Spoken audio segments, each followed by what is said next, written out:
To understand the tragedy that befell the Albano family, one must first understand the house they inhabited, for the stones of a place can hold as much malice as the hearts of men.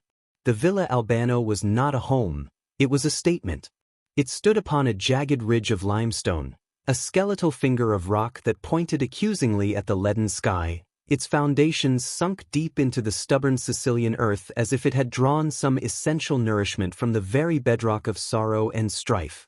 Old Lorenzo Albano, the patriarch who had commissioned its construction in the waning years of the previous century, was a man from the northern mainland, from Turin, who had come to this remote corner of Sicily with a head full of ambition and a heart empty of sentiment. He saw the sulphur-rich lands and the sun-baked slopes perfect for vines, and he saw the people of Montefreddo not as a community, but as a resource to be managed, much like the stubborn donkeys that carried his ore. The house was his declaration of dominion. It was built in a style that was stark and unforgiving, a bastard child of Piedmontese severity and a military fortification. Its walls were of rough-hewn gray stone, thick and windowless on the lower levels, where the storerooms and servants' quarters were housed. The upper floors, where the family resided, were punctuated by long, narrow windows, more like archers' slits than portals for light and air. They offered a commanding, almost contemptuous view of the village of Montefreddo huddled in the valley below. From these windows, the Albanos could observe the comings and goings of the peasantry, the smoke rising from their meager hearths, the funeral processions winding like black beetles towards the cemetery, all from a godlike remove. The roof was flat, edged with a stone parapet, and it was said that on clear days, old Lorenzo would stand there for hours, not admiring the beauty of the land, but calculating the value of every field and grove that fell within his sight. The interior was a testament to comfort without warmth, wealth without welcome. The floors were of dark, polished slate, cold to the touch even in the height of summer. The furniture, imported at great cost from the north, was heavy, dark oak, carved with grim, geometric patterns that offered no frivolity or flourish. Tapestries depicting stern biblical scenes, the expulsion from Eden, the sacrifice of Isaac, adorned the walls, their colors muted by dust and shadow. A perpetual gloom hung in the air, a mixture of wood smoke from the great fireplaces, the faint, sweet scent of decaying wine from the cellars, and the pervasive, dry odor of old stone. Sounds were swallowed by the thick walls and the vast, echoing spaces. A footstep in the hall, a whisper in a bedroom, all were muffled into insignificance. It was a house that imposed silence upon its inhabitants, a silence that bred introspection and, in time, a peculiar form of madness. By the year 1882, the house was under the mastery of Vittorio Albano, the grandson of old Lorenzo. Vittorio was a man in his 50s, his hair and full beard streaked with distinguished gray, his back still straight as a rifle barrel. He had inherited his grandfather's shrewdness in business but tempered it with a profound, almost fanatical, Catholic piety. Where Lorenzo had been a conqueror, Vittorio saw himself as a steward, a divinely appointed guardian of the family's fortune and honor. He dressed invariably in somber black broadcloth, his only vanity a heavy silver watch chain from which hung a small, exquisitely carved crucifix. His days were governed by ritual, morning mass in the private chapel, a sparse breakfast, hours spent in his study reviewing ledgers carried up from the sulphur works by a succession of nervous foremen, a silent luncheon, a walk along the parapet to survey his domain, and evening prayers on his knees before a ivory-inlaid prie-dieu in his bedchamber. His wife, Serafina, was a creature seemingly ill-suited to such a fortress. She was a Neapolitan woman of minor nobility, married to Vittorio for her name and a modest dowry 2 decades prior. Life at Villa Albano had bleached the vitality from her. She was pale and thin, with large, liquid brown eyes that held a permanent expression of gentle bewilderment, as if she had awoken from a pleasant dream to find herself in a dungeon. She moved through the vast rooms like a ghost, her silk gowns whispering against the cold floors. Her health was delicate, a topic of hushed conversation and endless tonics prescribed by doctors from Palermo who could find no physical cause for her languor. She spent her days in her solar, a slightly brighter room facing the eastern light, embroidering altar cloths for the village church or reading devotional texts. She loved her children with a fierce, anxious passion, but she was too frail to be their confidant, too detached from the world to be their guide.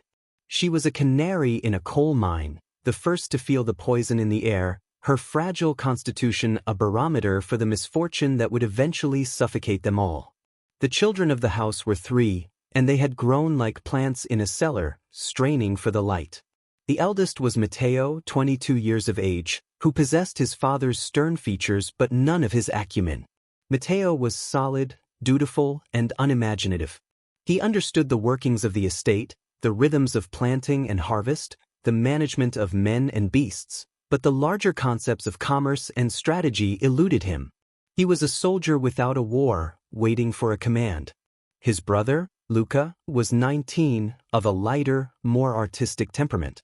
He had his mother's dreamy eyes and a talent for drawing, filling sketchbooks with renderings of the stark landscape and the faces of the villagers. He was his father's disappointment, a boy who would rather capture the play of light on a stone than calculate the profit from the quarry it came from. Vittorio tolerated this frivolity, believing it a phase of youth that would pass, but he watched Luca with a worried, impatient eye. And then there was Isabella. At 17, she was the unexpected bloom in the cellar, the splash of vivid color against the gray stone. She had inherited her mother's fine bone structure but none of her fragility. From her Albano blood, she had drawn a fierce intelligence and a will of tempered steel. Her beauty was not the soft, placid beauty of the Madonnas she saw in church. It was alive, electric, and slightly dangerous. Her hair was a rich, deep mahogany, so thick and heavy it seemed to pull her head back with its weight. She wore it coiled in intricate braids that defied the simple fashions of the village girls. Her eyes were her most striking feature, a clear, piercing green, the color of the sea near Trapani, and they missed nothing. They could flash with impatience, soften with feigned piety, or sparkle with a mischief that made the old housekeeper cross herself. Isabella had been sent to a convent school in Palermo for her education, and this had been both her salvation and her curse. It had saved her from the full, suffocating weight of the Villa Albano, exposing her to music, poetry, and the whispered gossip of girls from more worldly families. It had shown her a glimpse of a life where conversation could be witty, where one could dance, where the future held possibilities beyond managing a household and marrying a suitable, dull man from a neighboring province. But it was a curse because it had created in her a profound and restless dissatisfaction. The return to Montefreddo, to the silent, judgmental house on the ridge, felt like a sentence of living death. The narrow windows were not just architectural features, they were the bars of her cage. The village below was not a community. It was a collection of rustics whose superstitions and simple lives she had been taught to despise. She moved through the house with a contained energy that was at odds with its stagnant atmosphere.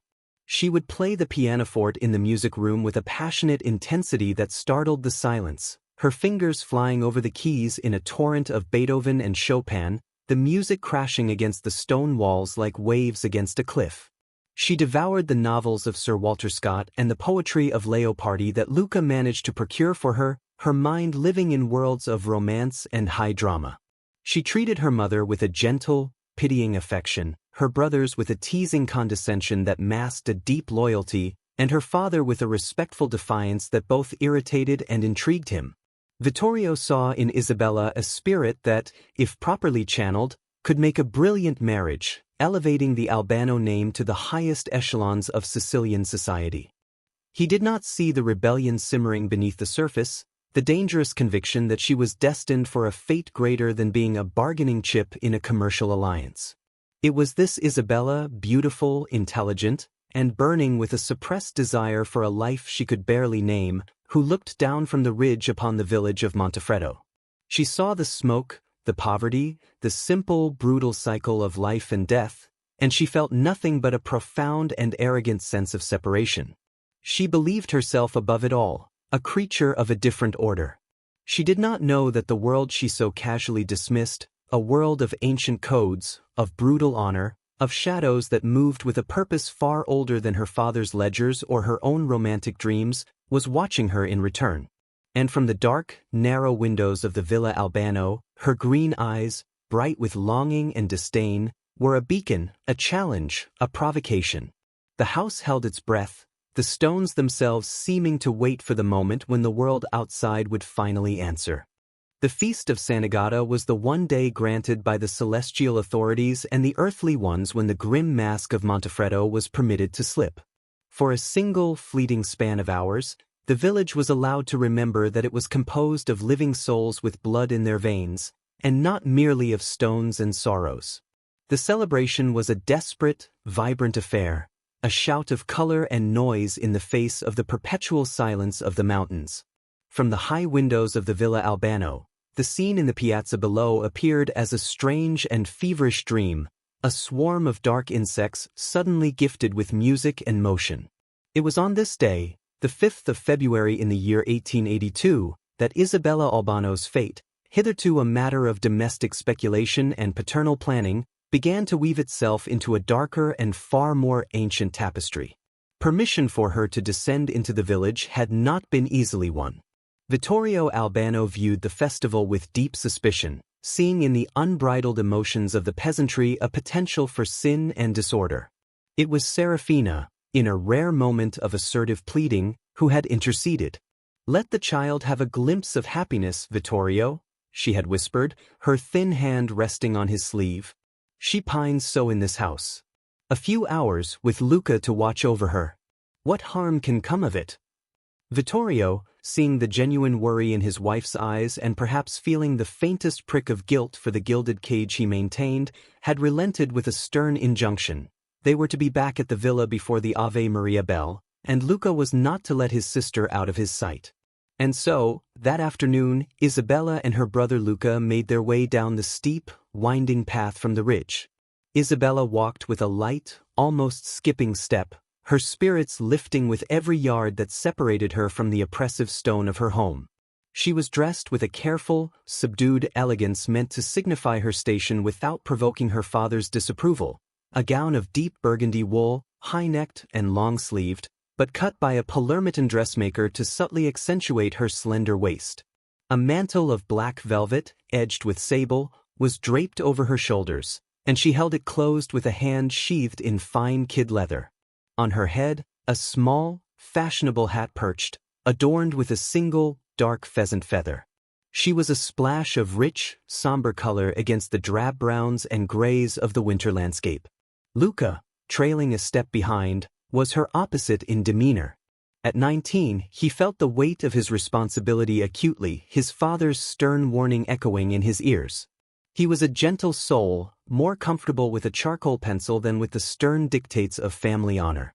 He admired his sister's fiery spirit, even feared it a little, and today he felt less a guardian and more a keeper of a beautiful, volatile creature he could not fully control.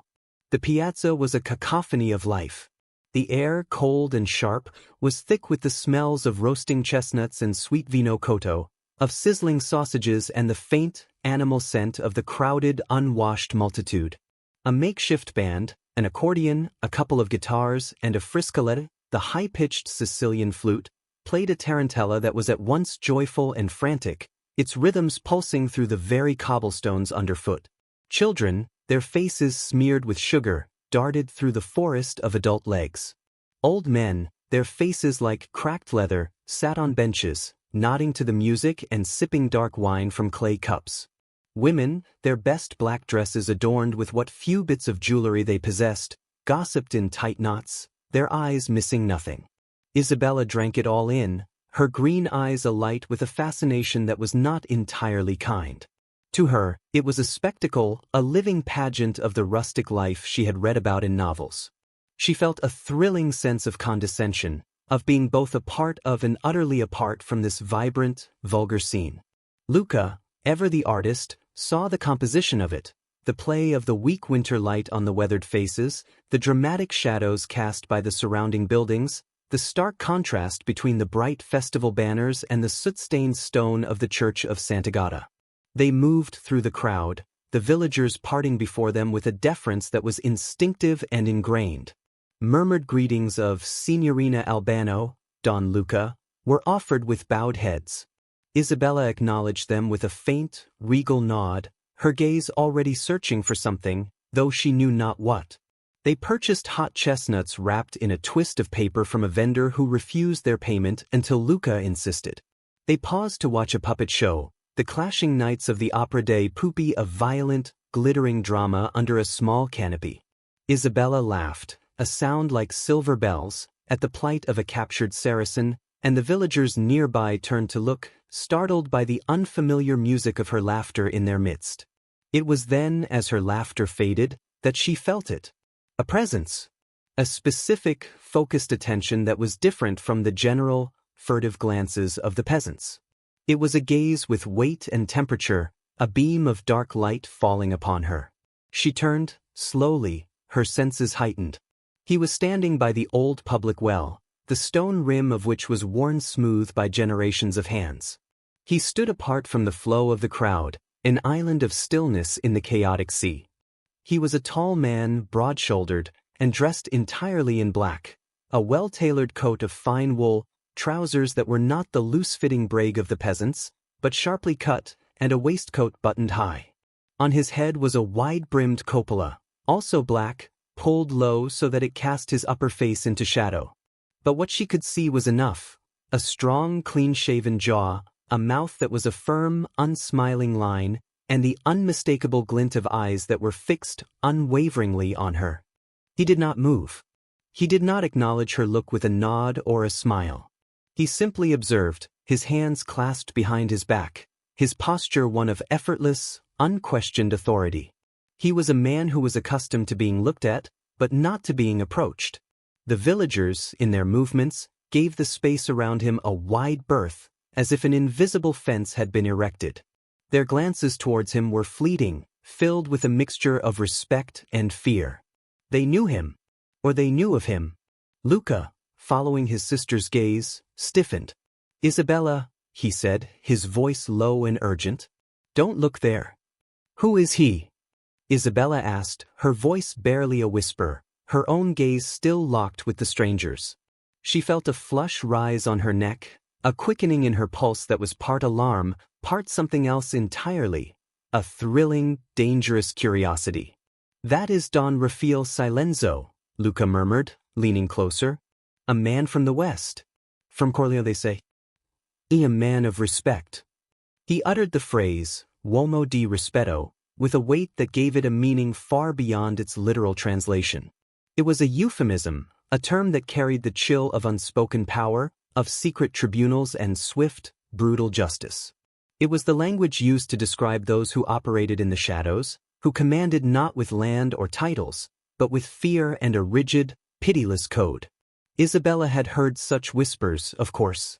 The mafiosi were a part of Sicilian folklore, like ogres or spirits, spoken of in hushed tones by the servants. But she had never seen one. In her mind, they were coarse, brutish men, little better than the bandits who haunted the hills. This man, Don Rafaele Silenzo, was nothing of the sort. He was elegant, contained, and possessed a masculine beauty that was both severe and compelling. He looked every bit the gentleman, yet the aura of danger that clung to him was palpable, a scent of ozone before a storm. She did not look away. It was a challenge, silent and profound. For the first time in her life, a man was looking at her not as Vittorio Albano's daughter, not as a valuable asset, but simply as a woman. And in his gaze, there was no deference, no polite admiration. There was assessment, ownership, and a dark, smoldering interest that made her feel both exposed and powerfully alive. The noisy celebration around her seemed to fade into a dull hum. The vibrant colors muted. The only thing in sharp focus was the still, black figure by the well and the twin points of light that were his eyes. After what felt like an eternity, he moved. Very slowly, he brought a hand from behind his back. He did not wave, he did not gesture. He simply raised his fingers to the brim of his hat in a minimal, almost imperceptible salute. It was not a greeting offered to a young lady of quality. It was an acknowledgement from one power to another. Then he turned, the movement fluid and unhurried, and melted into the shadows of a narrow alleyway between two houses, disappearing as suddenly and completely as if the earth had swallowed him. The spell was broken. The sounds of the festival rushed back into Isabella's ears, louder and more jarring than before. She let out a breath she didn't realize she had been holding. "We should go," Luca said, his face pale. "Now, Isabella. It's getting late." Isabella allowed him to take her arm and lead her back towards the path that climbed to the villa. But as they left the piazza, she could not resist one last look over her shoulder. The space by the well was empty. Yet she could still feel the imprint of his gaze upon her, a brand on her skin, a hook in her soul. The chill of the evening air was nothing compared to the cold, thrilling shiver that traced its way down her spine. The game, though she did not yet know its rules or its stakes, had most decidedly begun. The return to the Villa Albano was a silent ascent, the jubilant noise of the piazza fading with each step upward, replaced by the crunch of their boots on the gravel path and the oppressive quiet of the mountain. Luca walked stiffly, his shoulders tense, his gaze fixed ahead, refusing to meet his sister's eyes. The encounter with the stranger had shaken him to his core, not with the thrilling ambiguity that Isabella felt, but with a clear and present dread. He understood the world of Montefreddo in a way his sister, for all her intelligence, did not. He knew that the real power here was not always vested in the landowner in his stone house, nor in the priest in his church, but often in the men who moved in the spaces between, men like Don Rafaele Silenzo. Their influence was a slow-acting poison in the well of community life, and to be noticed by them was never a blessing. Isabella, in contrast, floated on a current of agitated excitement. The stern, handsome face of the stranger was burned onto the back of her eyelids. The minimal, respectful, yet utterly possessive salute replayed itself in her mind. She felt seen, in a way she had never been within the suffocating confines of her family. The danger Luca perceived only added to the allure. It was a spice, a dark flavor that made the blandness of her existence suddenly intolerable. She said nothing, but her silence was a vibrant, humming thing, filled with unspoken questions and a defiant curiosity. They were met at the great oak door by their father. Vittorio Albano stood in the entrance hall, a black silhouette against the weak light of a single oil lamp, his hands clasped behind his back, his posture one of impatient expectation. "You are 5 minutes past the time I allotted," he said, his voice echoing in the cavernous space. His eyes, sharp and discerning, moved from Luca's troubled face to Isabella's flushed, strangely luminous one. "My apologies, father," Luca said quickly, his voice tight. The crowd was dense. It was slow to make our way through. Vittorio's gaze lingered on Isabella. "And you, daughter? Did the rustic amusements meet with your approval?" There was a faint, mocking edge to his tone, the condescension of a man who believes his own world to be the only one of consequence. Isabella curtsied, her eyes downcast, employing the demure mask she had perfected at the convent. "It was enlightening, father. The faith of the people is quite fervent." It was the right thing to say. Vittorio gave a grunt of approval. "Faith is their consolation for a life of hardship. See that you remember that. Go now. Your mother awaits you in the solar. She has been anxious." As they moved past him, Vittorio's hand shot out, not to touch, but to halt Luca. "A moment, son." Isabella glanced back, meeting Luca's warning look for a split second before continuing up the stairs, the sound of her footsteps swallowed by the thick runner. She did not go directly to the solar. Instead, she paused on the first-floor landing, hidden in the deep shadow of an alcove, her ear turned towards the hall below. "What is it, Luca?" Vittorio's voice was low, but it carried easily in the silent house. "You look as if you've seen a specter. Was there trouble?" Luca hesitated. Isabella could picture him, shifting his weight from one foot to the other, struggling to find the words that would convey the danger without provoking his father's famous temper. "There was a man, father. In the piazza." "There were hundreds of men. Be specific." "Don Rafaele Silenzo. From Corleone." The silence that followed was heavy, more telling than any outburst. When Vittorio spoke again, his voice had lost its imperiousness and gained a new, wary sharpness. "Silenzo? What business could a man like that have in Montefreddo on the feast day?" There was another pause. Did he approach you? Did he speak to your sister? No, father. He did not approach. He was by the well. He looked at her. For a long time. And she looked back. This time, the silence was profound. Isabella held her breath, her heart hammering against her ribs. She could feel the shift in the atmosphere of the house, as if the very stones had absorbed the name and now pulsed with a low, threatening energy. Foolish girl, Vittorio muttered, the words barely audible. Then louder, to Luca, you were right to be concerned. But it is likely nothing. A man sees a beautiful woman and he looks. It is the nature of things. He knows his place and he knows ours. The Silenzos may command fear in the West, but here, on this ridge, the name Albano still holds meaning. Go to your mother. Speak no more of this. And ensure your sister does not speak of it either. I will not have her reputation or ours tainted by association with such individuals. The conversation was over. Isabella heard Luca's reluctant footsteps on the stairs and hurried away, her mind racing. Her father's reaction, the initial wariness, the swift reassertion of his own authority, only confirmed the significance of the encounter. Don Rafaele Silenzo was not just a man, he was a force, one that even her formidable father treated with cautious respect. The following day, a Sunday, the family descended the path for morning Massachusetts. The brilliant, brittle sunshine of the day before had given way to a sky the color of dull slate, and a cold wind whipped down from the peaks, snatching at their cloaks. The villagers gathered outside the church of Sant'Agata were more subdued than during the festival, their faces pinched with cold and devotion. But Isabella felt the change immediately. The furtive glances directed at the Albano family were different. There was less of the usual deference and more of a speculative, almost pitying curiosity. The space around them, which was usually granted automatically, now seemed to be a conscious, wary concession. As they filed into their private pew at the front of the church, Isabella saw the village priest, Father Carmelo, a man whose age was impossible to determine, with a face like a wrinkled walnut and eyes that had seen every sin the valley had to offer. He was sprinkling holy water at the altar, but his movements were slow, and his gaze, as he turned to begin the Mass, swept over the congregation and lingered for a moment too long on the Albano family. There was a deep, troubled sadness in his eyes. After the service, as the family stood to leave, Father Carmelo moved with a surprising swiftness to intercept Vittorio at the church door. The villagers, filing out, slowed their steps, their ears straining. Don Vittorio, the priest said, his voice a dry rasp, a word, if you please. In the sacristy. Vittorio's jaw tightened, but he gave a curt nod. Serafina, take the children home. I will follow.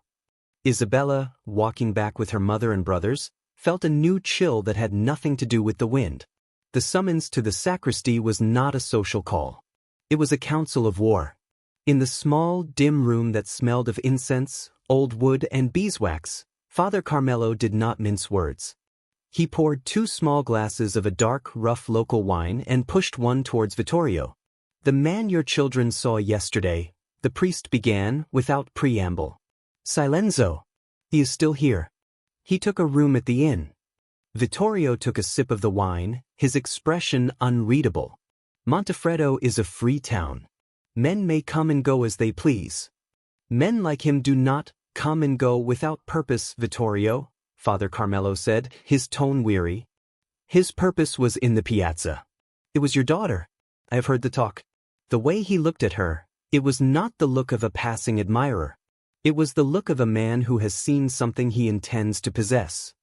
Vittorio set his glass down with a sharp click. Isabella is the daughter of Vittorio Albano. She is not a piece of property to be possessed by some brigand from the hills. Do not use that word lightly here, the priest warned, his voice dropping. You are from the north, originally. You think in terms of deeds and contracts and the authority of the state. These men, they think in terms of blood and honor and respect. An insult, real or perceived, is answered with blood. An interest, once declared, becomes a matter of honor. He has declared his interest, Vittorio. By looking at her so publicly, So intently, he has made her a subject of his attention. To dismiss it is to offer him an insult. What would you have me do? Vittorio snapped, his patience fraying. Lock her in her room? Send her away? It may come to that, the priest said gravely. For now, be vigilant. Keep her close. And pray, Vittorio. Pray that his business here concludes and he moves on. But if he approaches you, tread carefully. These are not men you can intimidate with a ledger book or a threat of the carabinieri. The law here is older, and it is written in the language of the vendetta. Later that evening, as the family sat in the main salon, a fire struggling against the chill in the great hearth, there was a knock at the door. The old housekeeper, Grazia, her face ashen, entered a moment later. Don Vittorio, she said, wringing her hands in her apron. A boy, a village boy, he brought this.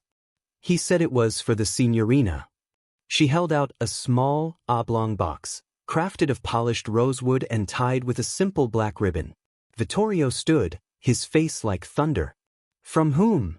The housekeeper shook her head, terrified. The boy did not say, Don Vittorio. He just said it was for the lady of the green eyes, and then he ran. All eyes in the room turned to Isabella. Serafina let out a small, choked sound. Luca stared at the box as if it were a serpent. Vittorio took the box, his movements stiff. He untied the ribbon and lifted the lid. Nestled on a bed of dark velvet was a single, perfect blossom of a black orchid, a flower so rare and unnatural in its color it seemed to have been grown in moonlight and shadow. There was no note, no name. It needed none. The message was as elegant and menacing as the man who had sent it. He had seen her. He had not forgotten. And now he was beginning his pursuit. The whispers in the village had become a tangible thing, delivered to their very door, its dark petals a promise of a future that was no longer in Vittorio Albano's control. The black orchid, a funereal jewel in its rosewood casket, sat upon the mantelpiece in Vittorio Albano's study for 3 days, a silent, brooding presence that poisoned the air of the entire house. Vittorio had initially wanted to burn it, to crush the unnatural bloom under his heel and cast the ashes to the wind. But a colder, more calculating instinct, born of Father Carmelo's warning, had stayed his hand. To destroy the gift would be a direct, public rebuke, an act of contempt whose consequences he could not fully foresee. So it remained, a dark totem, its velvety petals seeming to absorb the light from the room, a constant reminder of the shadow that had fallen upon them. Isabella, for her part, was caught in a maelstrom of emotions she struggled to name. The initial thrill of the stranger's attention was now tempered by a growing unease. The orchid was not a romantic gesture, it was a claim. It spoke of a power that could command the impossible, a black flower in the dead of winter, and a will that expected obedience. She found her eyes drawn to it constantly, its exotic, sinister beauty both repelling and fascinating her.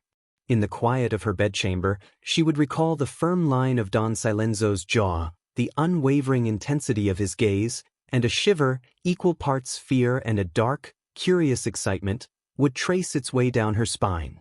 He was nothing like the pale, predictable sons of other wealthy families her father might have chosen for her. He was a force of nature, as elemental and dangerous as the sirocco wind. On the 4th day, a formal letter arrived, delivered not by a frightened village boy, but by a soberly dressed man of middle years who presented himself at the main gate with the unassailable air of a diplomat. The letter was addressed to Vittorio Albano, Esquire. The script was elegant and precise, the paper of the finest quality. It requested, in terms of impeccable politeness, the honor of a visit that afternoon, so that the writer, Don Rafaele Silenzo, might pay his respects to the distinguished family of Albano and apologize for any unease caused by his impulsive gift to the young signorina. Vittorio read the letter in his study, his face a stony mask. The man's audacity was breathtaking. He was treating this courtship, as a matter of established social protocol. To refuse the visit would be boorish, a sign of fear. To accept was to open his door to the wolf. After a long, silent consultation with his own pride and his mounting dread, he scrawled a terse reply granting the audience.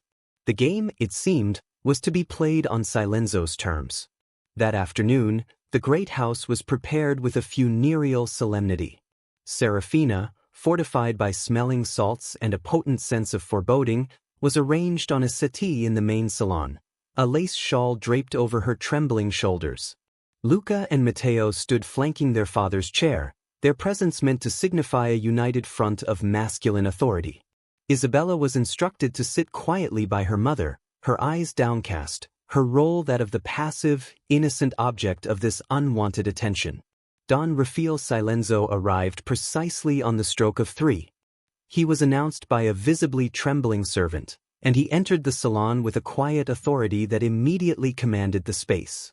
He was, if possible, more imposing indoors than he had been in the piazza.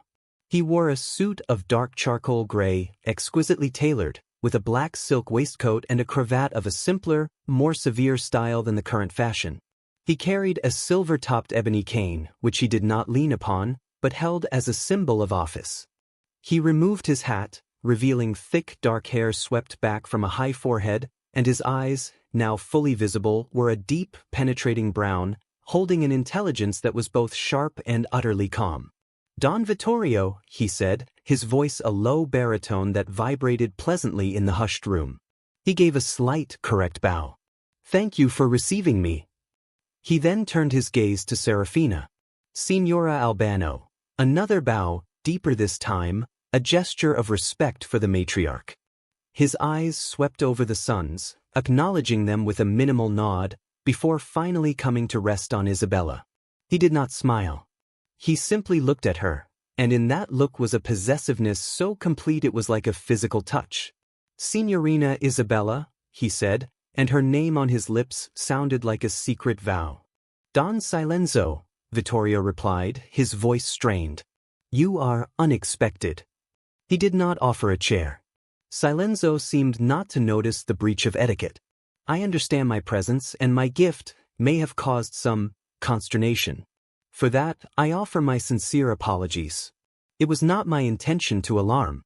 The beauty of the black orchid reminded me of your daughter's singular presence. It was an impulse of admiration, poorly considered." His words were flawless, his demeanor that of a cultured gentleman. But the apology was a formality, a necessary step in the dance. The real message was in his unshakable composure, in the way his mere presence seemed to shrink the vast room, making the fine Albano furniture look suddenly provincial, Vittorio's authority brittle. "Admiration is one thing," Vittorio said, finding his footing. "My daughter is young, and her future is a matter of careful consideration for her family. We are not accustomed to such direct expressions from strangers." "A fault I hope to remedy," Silenzo replied smoothly, his gaze still lingering on Isabella, who found she could not look away. "I am Don Rafaele Silenzo of Corleone. My family has interests in citrus and, shall we say, the protection of commerce in the western valleys. I am here in Montefreddo to oversee the expansion of these interests. It is a pleasure to find such refinement in so remote a location." He made it sound as though the Albanos were a delightful, unexpected discovery he had chanced upon in the wilderness. He then proceeded to engage Vittorio in a conversation about the sulfur trade, demonstrating a surprising knowledge of market prices, shipping routes, and the complexities of land management. He spoke not as a brigand, but as a shrewd businessman, his insights sharp and his questions penetrating. Vittorio, despite himself, was drawn in, his initial hostility giving way to a wary, grudging respect for the man's intellect. This was a far more dangerous opponent than a simple thug from the hills. Before he took his leave, Silenzo turned once more to Isabella. "I understand the music of the great composers is appreciated in this house. I have taken the liberty of having a crate of sheet music sent from Palermo. Some pieces by the new composer, Verdi, I believe. A small token, to replace the discordant memory of my first, clumsy offering." He bowed once more to the room, a perfect picture of the solicitous guest, and departed as quietly as he had arrived.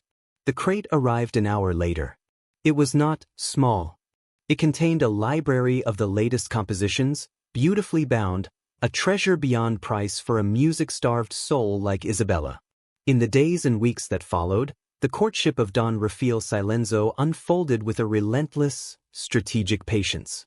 He did not attempt to see Isabella alone. His approach was one of besieging the fortress by winning over its garrison. He called upon Vittorio with regularity, engaging him in discussions of business and politics, always respectful, always insightful. He sent gifts that were impossible to refuse: a bottle of rare, aged brandy for Vittorio, a shawl of the finest French lace for the ailing Serafina, which she accepted with a trembling hand and never wore, a set of German-engineered surveying instruments for the practical Matteo, and for Luca, a portfolio of exquisite engravings of Roman ruins that left the artistic young man speechless with longing and guilt. For Isabella, the gifts were more personal, more potent. Books of poetry by Leopardi and Foscolo, their pages filled with romantic despair and fiery patriotism. A small, gold filigree bracelet, elegant and not overly ostentatious. And always, the conversation, when he was present, was directed subtly towards her. He would ask her opinion on a piece of music or a line of poetry, listening to her answers with a focused intensity that made her feel like the most fascinating woman in the world. He spoke to her as an equal, his dark eyes promising a world of passion and understanding far removed from the cold, pious confines of her father's house. He was dismantling her defenses, and those of her family, one perfectly chosen brick at a time. Vittorio began to muse aloud that the man, for all his dangerous reputation, was a figure of substance and influence. A man who could protect our interests in these troubled times, he muttered to Serafina one evening, a terrifying capitulation in the making. Luca and Matteo, burdened by the weight of the expensive gifts, found it harder to voice their objections. Serafina simply retreated further into her nervous exhaustion, a silent witness to the unraveling of her family's will. And Isabella? Isabella watched the man of shadow and silence transform himself into the most compelling suitor imaginable. He was the embodiment of the adventure she craved, the dark romance of the novels she devoured. The initial fear began to metamorphose into a thrilling sense of destiny. He was not just a man, he was her escape. He was the key to a life of power, passion, and significance. The memory of the village painter from Naples, the symbol of a brighter, simpler world, began to fade, replaced by the formidable, captivating reality of Don Rafaele Silenzo. The cage door was opening, and she was no longer sure if the world outside was one of freedom, or a different, more gilded, and infinitely more terrifying prison. The courtship of Don Rafaele Silenzo stretched from the brittle end of winter into the first tentative whispers of a Sicilian spring. The almond trees in the valley below Montefreddo burst into a riot of delicate white blossoms, a fleeting vision of innocence against the grim, enduring gray of the mountains. But within the Villa Albano, the seasonal shift brought no such lightness. The air remained thick with unspoken tensions and the cloying scent of gifts that felt more like tributes paid to a conquering power. It was during this time of uneasy transition that Silenzo orchestrated his masterstroke. He requested, with his customary, unassailable politeness, a private audience with Vittorio. The meeting took place in the study, under the dispassionate gaze of the stuffed game heads mounted on the walls and the still-present, dark bloom of the orchid. Serafina, sensing the meeting's import, took to her bed with a violent migraine. The sons were pointedly not invited.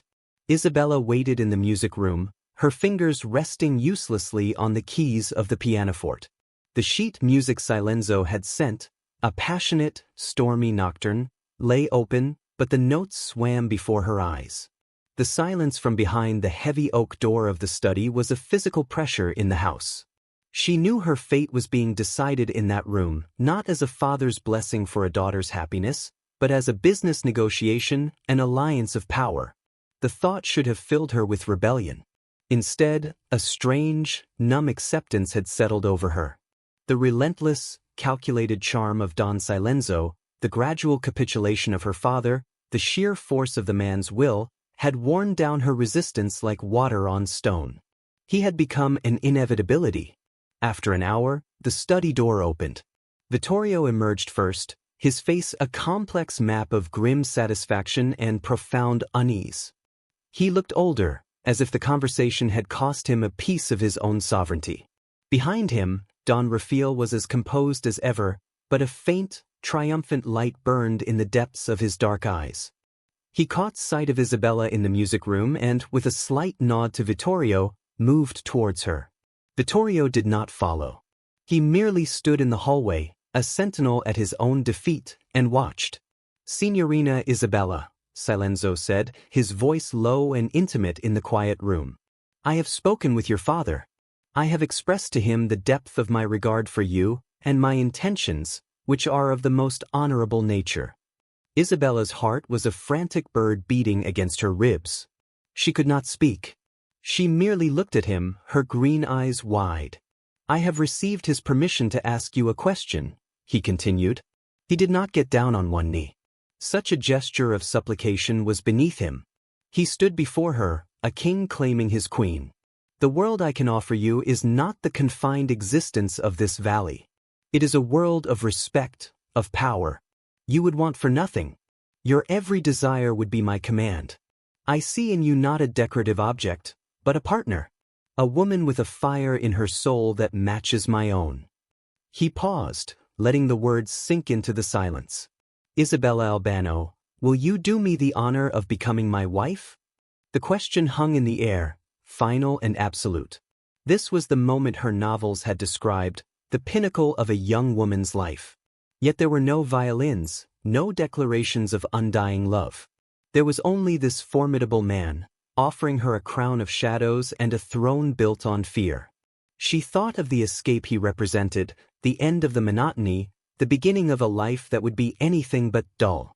She thought of the power she would wield as his wife, a power that would finally silence the condescending whispers of the society that had always looked down on her family as provincial newcomers. Her voice, when it came, was a whisper, but it was clear. "Yes, Don Silenzo. I will." A slow, genuine smile touched his lips for the first time. It transformed his face, not into warmth, but into a terrifying kind of beauty, like the sun breaking through a storm cloud. "Rafaele," he corrected her softly. "You will call me Rafaele." From the inner pocket of his coat, he drew out a small object wrapped in a piece of black velvet. He unfolded the cloth to reveal a jeweled comb. It was an antique piece, exquisitely crafted from tortoiseshell and heavy silver, set with a single, large cabochon emerald that perfectly matched the color of her eyes. It was not a delicate bauble, it was a statement, a piece of heirloom wealth that spoke of ancient lineage and unassailable status. "This belonged to my grandmother," he said, his fingers brushing against hers as he placed the cool, heavy object in her palm. The touch sent a jolt through her, a sensation that was part terror, part thrilling possession. "It has been in my family for generations. It is given only to the women who are to become Silenzos. It is a token of my vow. Our vow."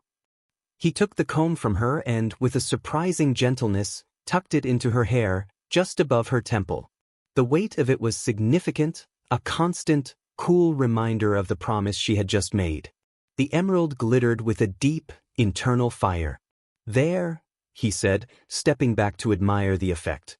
"Now all of Sicily will see that you are under my protection. You are mine." The words, "you are mine," should have felt like chains.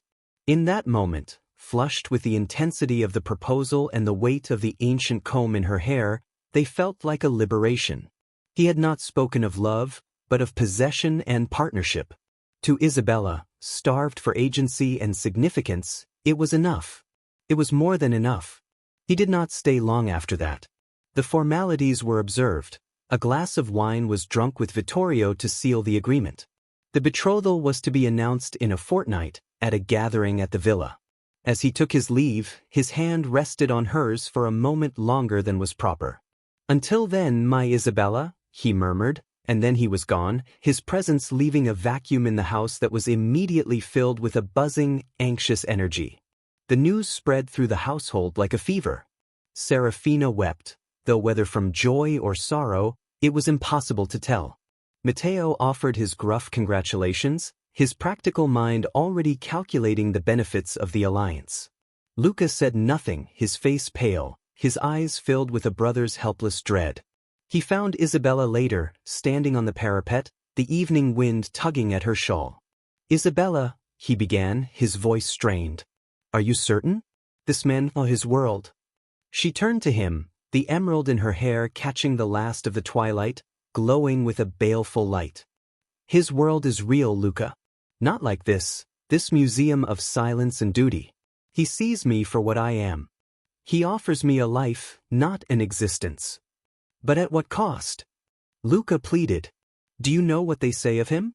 Of the things he has done?" "I know that he is a man of power," she retorted, a new sharpness in her voice, a hardness that had not been there before. "And I would rather be at the side of such a man than wither away in this house, married to some simpering merchant's son. This is my choice, Luca. My future." She turned her back on him, looking out over the darkening valley where the lights of Montefreddo were beginning to twinkle like faint, distant stars. She touched the comb in her hair, feeling the intricate carvings of the silver, the smooth, cool surface of the emerald. It was a shackle and a crown, all in one. She had made her promise. She had given her word. And in the gathering darkness, she convinced herself that the quickening of her pulse was anticipation, and not the first, cold stirrings of regret. The fortnight that separated Isabella's betrothal from its formal announcement was a period of strange, suspended animation within the Villa Albano. A grim purpose settled over the household, manifesting in the arrival of dressmakers from Catania and the airing of seldom-used guest rooms in preparation for the celebratory gathering.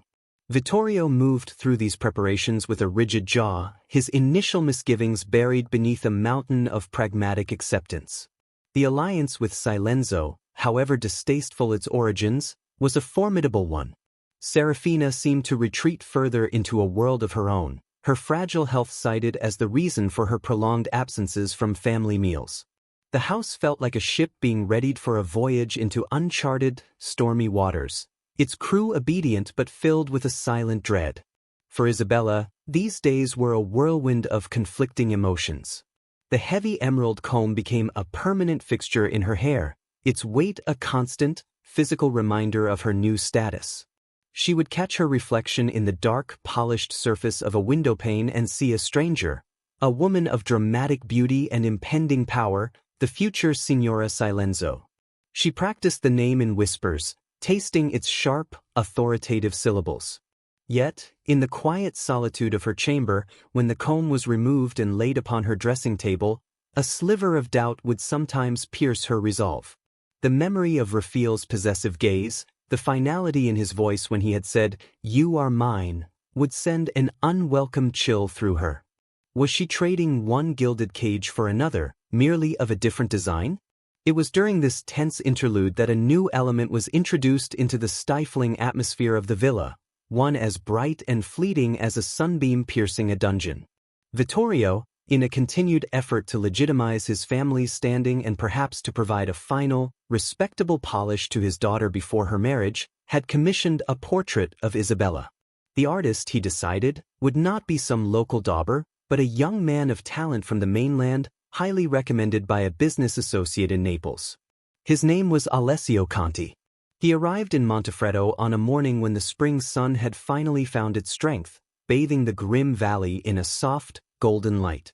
He was a man of perhaps 25, with an open, expressive face, eyes the color of a summer sky, and hair the shade of ripe wheat. He carried himself with an easy, unassuming grace, his clothing practical yet touched with a bohemian carelessness, a loose necktie, a waistcoat spattered with paint. He was accompanied by a servant burdened with wooden cases containing his canvases, paints, and brushes. From the moment he was ushered into the main salon to be presented to the family, the very air in the room seemed to change. Where Silenzo's presence brought a weighty silence, Alessio's brought a breath of a different world. He bowed correctly to Vittorio, his respect genuine but without a trace of servility. He complimented Serafina on the beauty of her home with a warmth that seemed to startle a faint color into her pale cheeks. When he was introduced to Isabella, he did not stare with possessive intensity. Instead, he looked at her with the keen, appreciative eye of an artist, a slight, professional smile on his lips. "It is an honor, Signorina Albano," he said, his voice melodic and light. "The light in this valley is quite remarkable. It will be a privilege to capture your likeness against it." The sittings began the following day in the music room, which had the best northern light. Alessio proved to be a charming and conversational companion. As he sketched the preliminary outlines on his canvas, he spoke of Naples, of its bustling, vibrant streets, its theaters ringing with the new music of Verdi, its cafes where poets and philosophers argued into the night. He spoke of the sea, of its changing moods from brilliant azure to stormy gray, and of the ancient ruins of Pompeii, where one could walk through the frozen moments of a long-dead world. To Isabella, it was as if a window had been thrown open in a room she had not realized was suffocating her.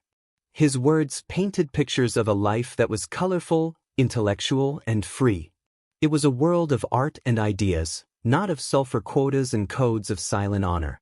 He asked her opinions on the music she played, and he listened to her answers not as a suitor assessing his prize, but as one intellect engaging another. He made her laugh, a genuine, unforced sound that had been absent from the villa for years. During one sitting, as he mixed colors on his palette, he asked lightly, "And the distinguished gentleman I have heard mentioned? Your intended? He is a connoisseur of the arts as well?" Isabella's smile faded. She looked down at her hands, folded in her lap. "Don Silenzo is a man of business. His interests are of a more practical nature." Alessio paused, his brush hovering over the canvas. He was a perceptive man. He saw the slight tightening of her jaw, the shadow that passed behind her brilliant eyes. "I see," he said softly, and then, with a tactful change of subject, began to tell her about a comic opera he had seen recently, describing the absurd plot with such wit that her somber mood soon lifted. But the seed had been planted. In the days that followed, Isabella found herself comparing the two men. Rafaele Silenzo was like the mountains surrounding Montefreddo, immovable, imposing, ancient, and dark. Alessio Conti was like the sea he described, changeable, bright, full of life and possibility. One offered a life of power rooted in fear, the other hinted at a life of happiness rooted in shared passion and understanding. The change in her was subtle at first. She became less attentive to her appearance for the sittings, caring less about the impression she made on the artist. She found herself listening for the sound of his footsteps in the hall, her heart lifting when she heard his cheerful whistle. The weight of the emerald comb in her hair began to feel less like a crown and more like a millstone. The crisis came on the final day of the preliminary sketches. Alessio was packing his materials, the outline of her face and form perfectly captured on the primed canvas. He turned to her, his usual smile replaced by a look of earnest concern. "Signorina Isabella," he began, his voice low, "I will return in a week to begin the painting in oils. But before I go, forgive my impertinence, but you seem a spirit meant for brighter skies than these. The stories they tell in the village about your betrothed," he hesitated, choosing his words carefully. "They are not the stories one tells about a patron of the arts. A life such as the one you seem destined for, it can extinguish a light such as yours." He did not wait for a reply. He bowed and left the room, leaving Isabella alone with the ghost of her image on the canvas and the devastating weight of his words. She stood and walked to the window, looking down at the path that led away from the villa. She saw Alessio walking away, his step light, his figure growing smaller until he was swallowed by the landscape. And in that moment, with a clarity that was as terrifying as it was absolute, she knew. She could not do it. She could not marry Don Rafaele Silenzo. The promise she had made in the shadow of his imposing will felt like a lie spoken by another person. The escape he offered was a descent into a deeper, darker prison. The fire that he had admired in her soul would be snuffed out, replaced by the cold ashes of obedience and fear. A profound and chilling certainty settled in her heart. She had made a terrible, irrevocable mistake. The week that followed was a torment of silent deliberation for Isabella. The villa, bustling with preparations for the betrothal announcement, felt to her like a stage being built for her own execution. The arrival of fine linens, the selection of wines, the polishing of silver, each activity was a nail in the coffin of her future. She moved through it all like a specter, her body present but her spirit locked in a frantic, internal prison. The emerald comb, which she now forced herself to wear at all family meals, felt like a brand searing into her skull. Her father's satisfied glances, her mother's vague, worried sighs, the grim silence of her brothers, it all became unbearable. She replayed Alessio Conti's words endlessly. A spirit meant for brighter skies. It can extinguish a light such as yours. He had seen it. A virtual stranger had perceived the truth that her own family willfully ignored. The memory of his open, earnest face, so full of life and art, stood in stark, painful contrast to the imposing, possessive image of Rafaele Silenzo. One promised a life, the other, a gilded death. The fear that had been a subtle undercurrent now surged into a tidal wave of revulsion. She would not, chain herself to that dark destiny. The evening of the gathering arrived. The Villa Albano was transformed. Every sconce and chandelier was lit, casting a warm, deceptive glow over the stern furnishings. The scent of roasting meat and baking bread warred with the perfume of hothouse flowers arranged in great vases. The invited guests, the local landowning families, the mayor, the notary, a few favored sulfur merchants, arrived in their best carriages, their voices echoing with a nervous gaiety in the great hall. They all knew the true nature of this alliance, the unspoken power of the man they were here to honor. The air was thick with a curiosity that bordered on apprehension. Don Rafaele Silenzo arrived last, as was his due. He entered not as a guest, but as a sovereign. He was dressed in a suit of deepest black, impeccably tailored, a single blood-red ruby gleaming in his cravat. He moved through the crowd with a quiet authority, accepting the bows and murmured greetings as his natural right. His eyes sought and found Isabella immediately. She stood near the fireplace, dressed in a gown of deep green silk that made her skin glow and her eyes seem almost supernatural. She was the masterpiece on display, the prize he was about to claim officially. He approached her, and the guests instinctively parted, creating a circle around them. The buzz of conversation died down. This was the moment they had all come to witness. "Isabella," he said, his voice a low caress that nonetheless carried through the silent room. He took her hand, his grip firm, possessive. "You are radiant tonight. A fitting jewel for our celebration." Isabella's heart hammered against her ribs so violently she felt faint. The pressure of his hand was a shackle. The gaze of the entire assembly felt like a weight crushing her.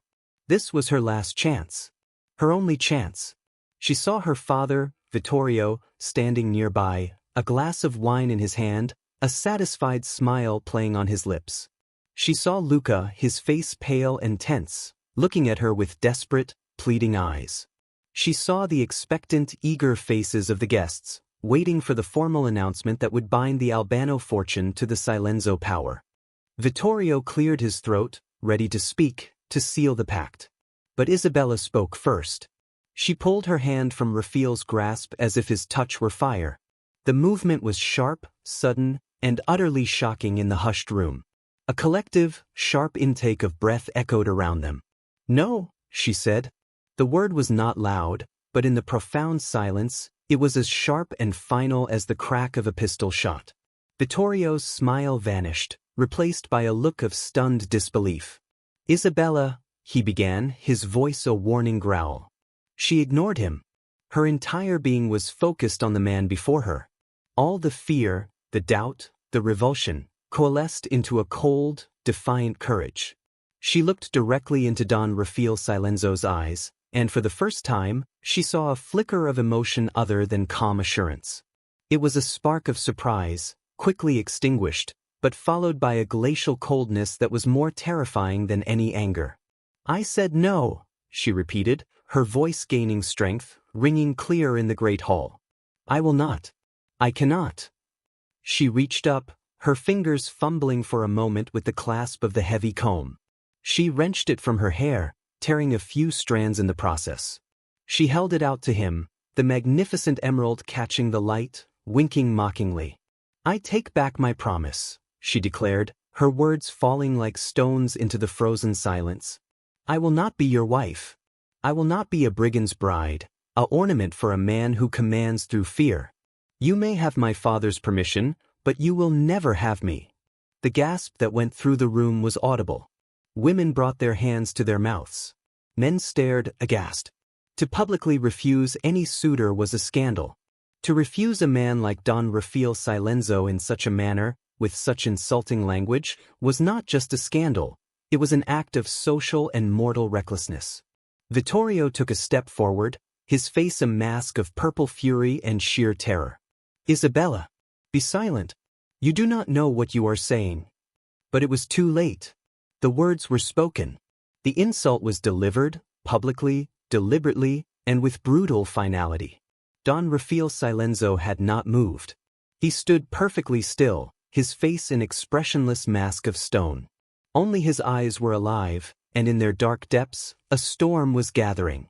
He looked at the comb she held out, then back to her face. He did not take it. The silence stretched, becoming a physical force, suffocating and heavy. The guests dared not even breathe. Finally he spoke. His voice was quiet, so quiet they had to strain to hear it, but every syllable was dipped in ice. I see, he said. He did not look at Vittorio. He did not look at anyone but Isabella. The word of the Albano family is then worth less than the dust on my boots. A promise made is so easily broken. A gift given is so carelessly returned. He gave a minute, almost imperceptible bow, a gesture of such profound and chilling contempt that it was worse than any curse. Then he turned. He did not look back. He walked slowly, deliberately, through the parted crowd, which shrank back from him as if he were a leper. He reached the great door, opened it himself, and stepped out into the night, closing it softly behind him. The click of the latch was the loudest sound any of them had ever heard. For a moment, no one moved. No one spoke. The betrothal feast stood frozen, a grotesque tableau of interrupted celebration. Then, chaos erupted. Vittorio, his composure shattered, roared Isabella's name. Serafina fainted, slumping to the floor in a heap of silk. The guests began to babble, their voices a panicked, horrified clamor. Isabella stood alone in the center of the room, the heavy comb still clutched in her hand. The defiant courage that had sustained her drained away, leaving behind a cold, hollow terror. She had gotten what she wanted. She was free of him. But as she looked at the terrified faces around her, at her father's apoplectic rage, at her mother's unconscious form, she understood, with a certainty that turned her blood to ice, that she had not just broken a promise. She had declared a war. And the man she had just humiliated was a general who knew no mercy. The silence he had left behind was not an end. It was the beginning of the end. The door clicked shut. In the grand salon of the Villa Albano, the sound was not a conclusion but a void, an abyss into which all light and sound had been sucked. For a long, suspended moment, the scene held its grotesque form, the half-eaten delicacies on their silver platters, the wine glasses poised in stunned hands, the guests frozen mid-gesture, their faces masks of shared, horrified revelation. At the center of it all stood Isabella, a statue of defiance whose mortar was rapidly crumbling, the emerald comb a cold, dead weight in her trembling hand. The silence was the most terrifying sound any of them had ever heard. It was not the quiet of peace or rest, it was the silence of a bowstring after the arrow has been loosed, the moment before the strike. It was the silence of Don Rafaele Silenzo, and it was more eloquent than any roar of fury could ever have been. The spell was broken by a guttural, inhuman sound from Vittorio Albano. The wine glass he had been holding shattered on the slate floor, a crimson stain spreading like a bloodletting. His face, once a bastion of patriarchal authority, was a contorted landscape of purple rage and primal fear. He did not look at his daughter. He lunged for her, his hand cracking across her face with a force that sent her stumbling back, the comb flying from her grasp to skitter across the stones. "You foolish, wicked girl," he bellowed, his voice raw, tearing through the fragile silence. "Do you have any notion of what you have done? You have destroyed us. You have signed our death warrants with your vile tongue." The guests, as if his outburst were a signal, erupted into a panicked flurry. Chairs scraped back. Women cried out. The mayor was already shepherding his ashen-faced wife towards the door, not meeting anyone's eyes. The party, intended as a coronation, had become awake, and no one wished to be associated with the corpse.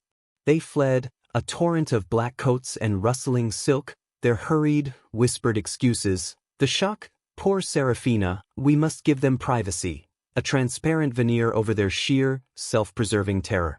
Within minutes, the great hall was empty of all but the family and their terrified servants. In the chaos, no one had attended to Serafina, who lay in a dead faint on the floor, a small, broken doll in her fine gown. It was Luca who finally rushed to her side, kneeling and chafing her wrists, his own face a mirror of his father's horror, though for different reasons.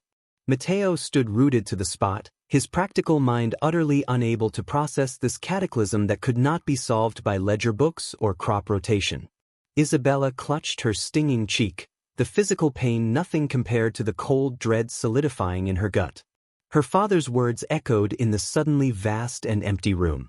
Death warrants. The finality of it, the absolute certainty in his tone, cut through the last of her rebellious fervor. She had thought she was fighting for her freedom. Now, she saw she had merely pulled the trigger on a gun aimed at her entire family. Vittorio paced like a caged animal, his breath coming in ragged gasps. His silence.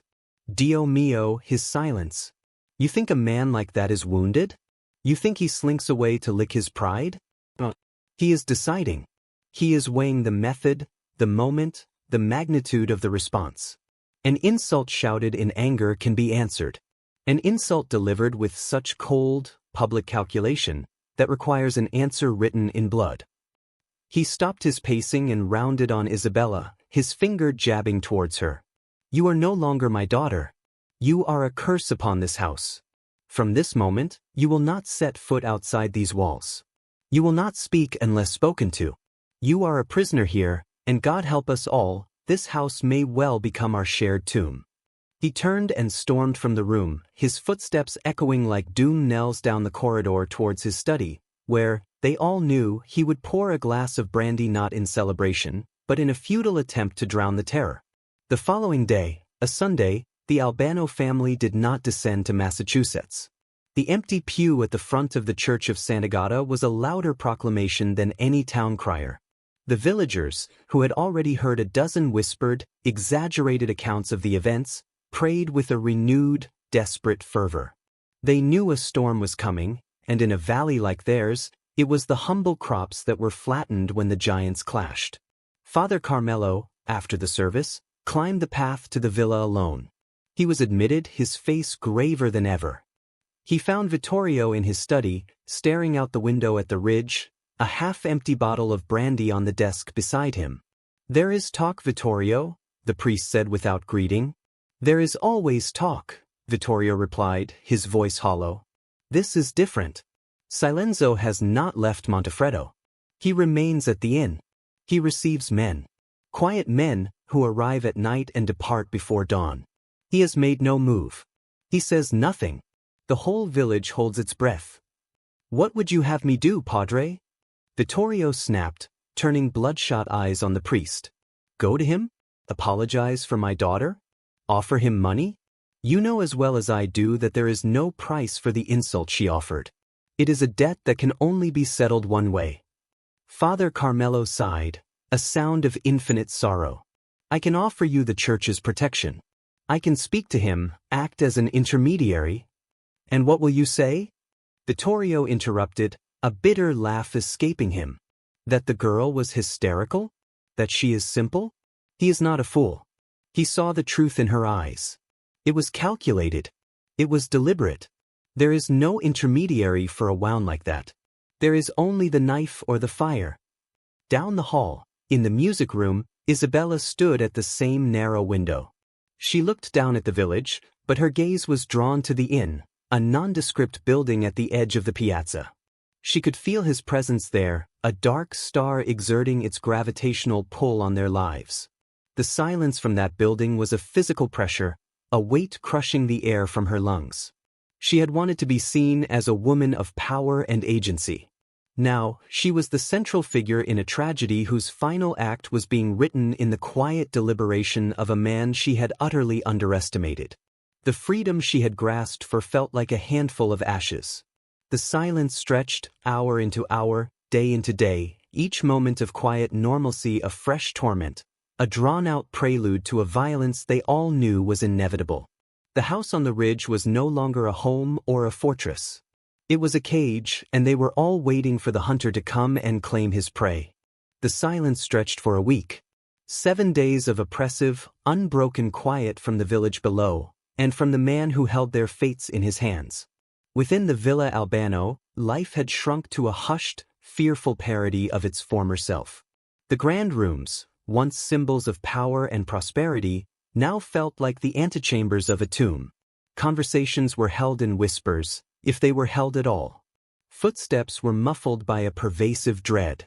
Vittorio spent his days in his study, the door closed, the ledgers untouched. He was a man waiting for the axe to fall, and the waiting was stripping the flesh from his spirit.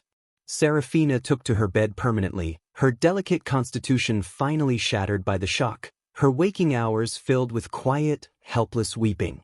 Isabella existed in a state of suspended animation. Her father's decree of imprisonment was unnecessary, she had no desire to leave the house.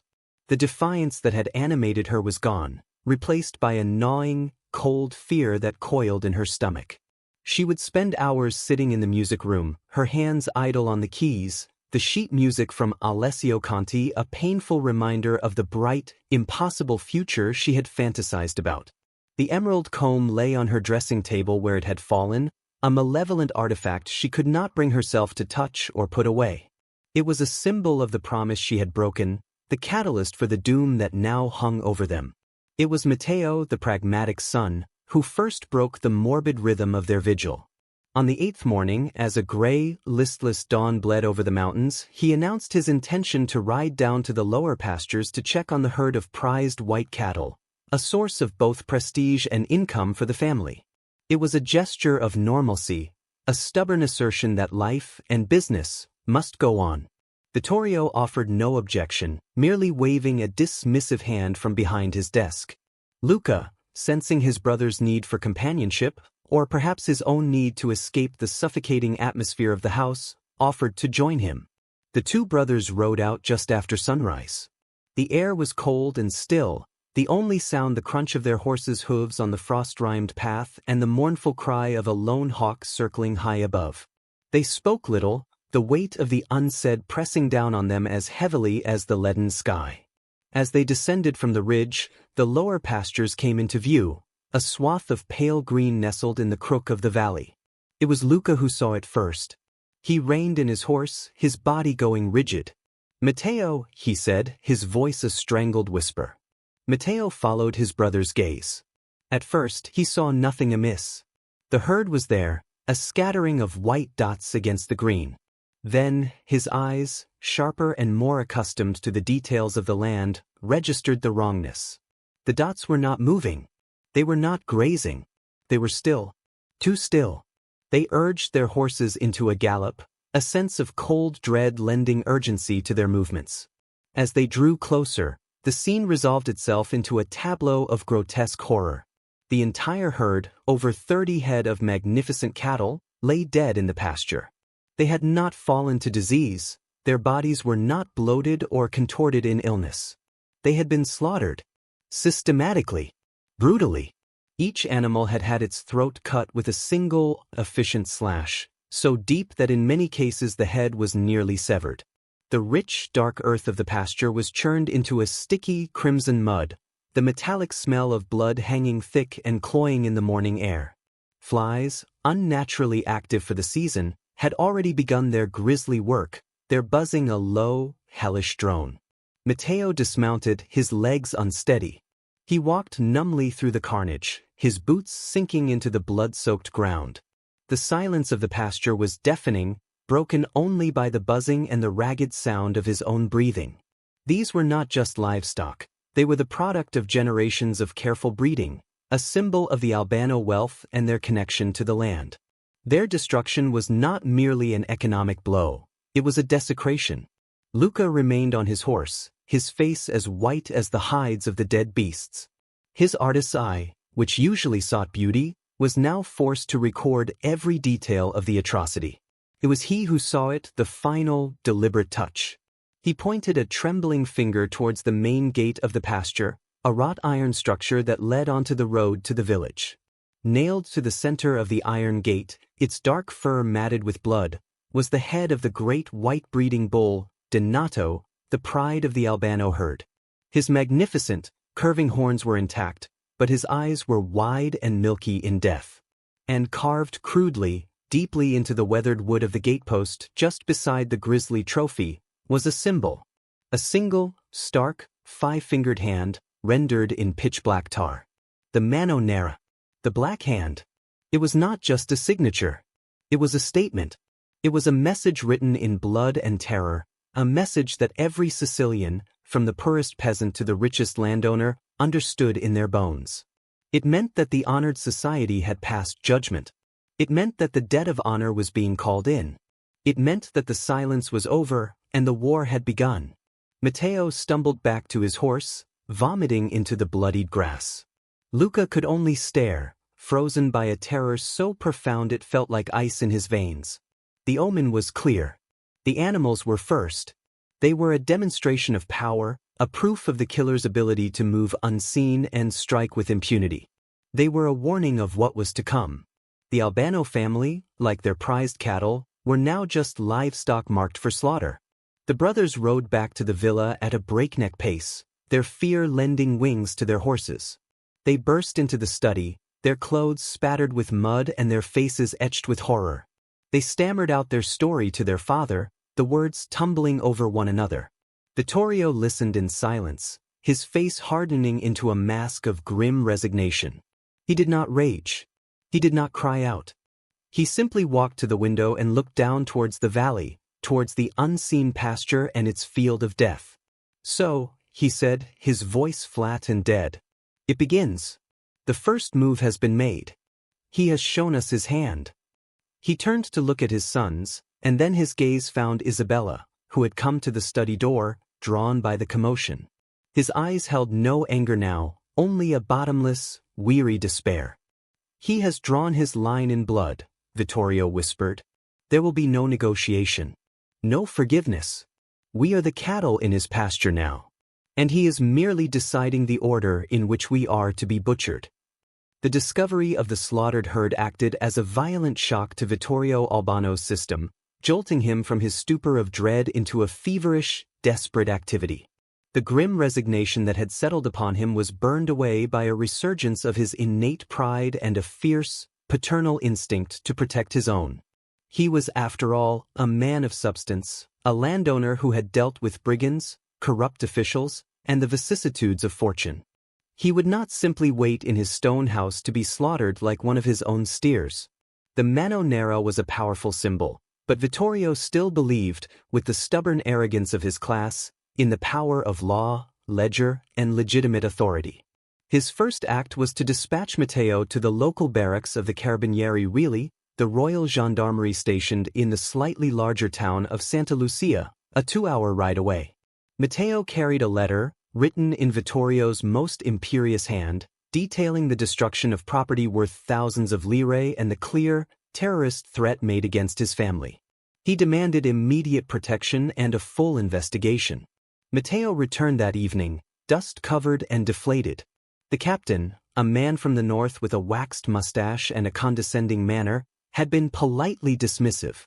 "He expressed his sympathies, father," Matteo reported, his voice heavy with defeat. "But he said the killing of livestock, while a crime, is a matter for the local magistrate. As for the symbol, he called it local superstition. He said without a specific, credible threat against your person, his hands are tied. He has only 10 men for the entire district." Vittorio's face darkened. "Superstition," he spat.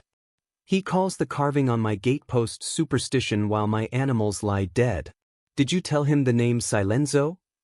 "I did," Matteo said, his gaze dropping. He became very quiet. "He said that without evidence directly linking Don Silenzo to the act, he is as any other citizen. To accuse a man of respect without proof is unwise. His exact words. Vittorio slammed his fist on his desk, making the ink pot jump. So they are afraid. The very men sworn to uphold the law are trembling before this criminal. He paced the room, his mind racing. If the local authorities were useless, he would go higher. He spent the next 2 days in a flurry of correspondence. Letters were written to the prefect in Palermo, to his business associates in the sulfur industry, to a distant cousin who held a minor position in the Ministry of the Interior in Rome. He outlined the threat in stark terms, invoking his status as a loyal subject and a significant contributor to the regional economy. He sealed the letters with his family crest and sent Luca to ride to the telegraph office in Santa Lucia to dispatch the most urgent ones. The wait for replies was agonizing. The family moved through the villa like ghosts, jumping at every creak of the old house, every gust of wind that rattled the windows. The servants, those who had not already fled, went about their duties with terrified eyes, speaking only in whispers.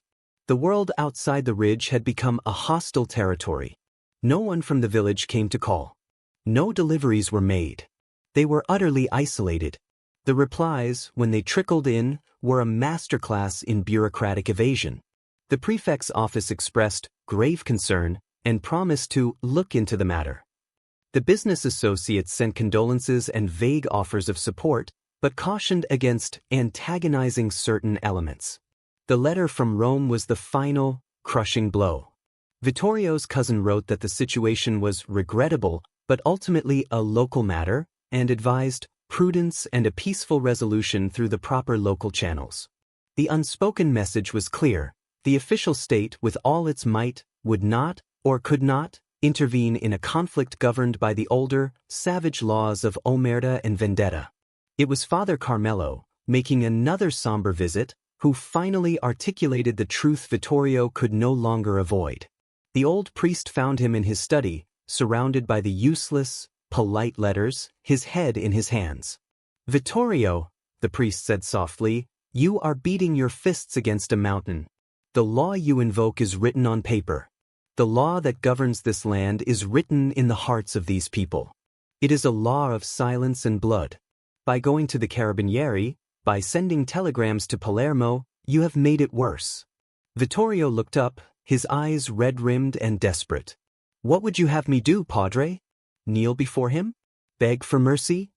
"It is too late for mercy," Father Carmelo replied, his voice heavy with sorrow. "The insult was public.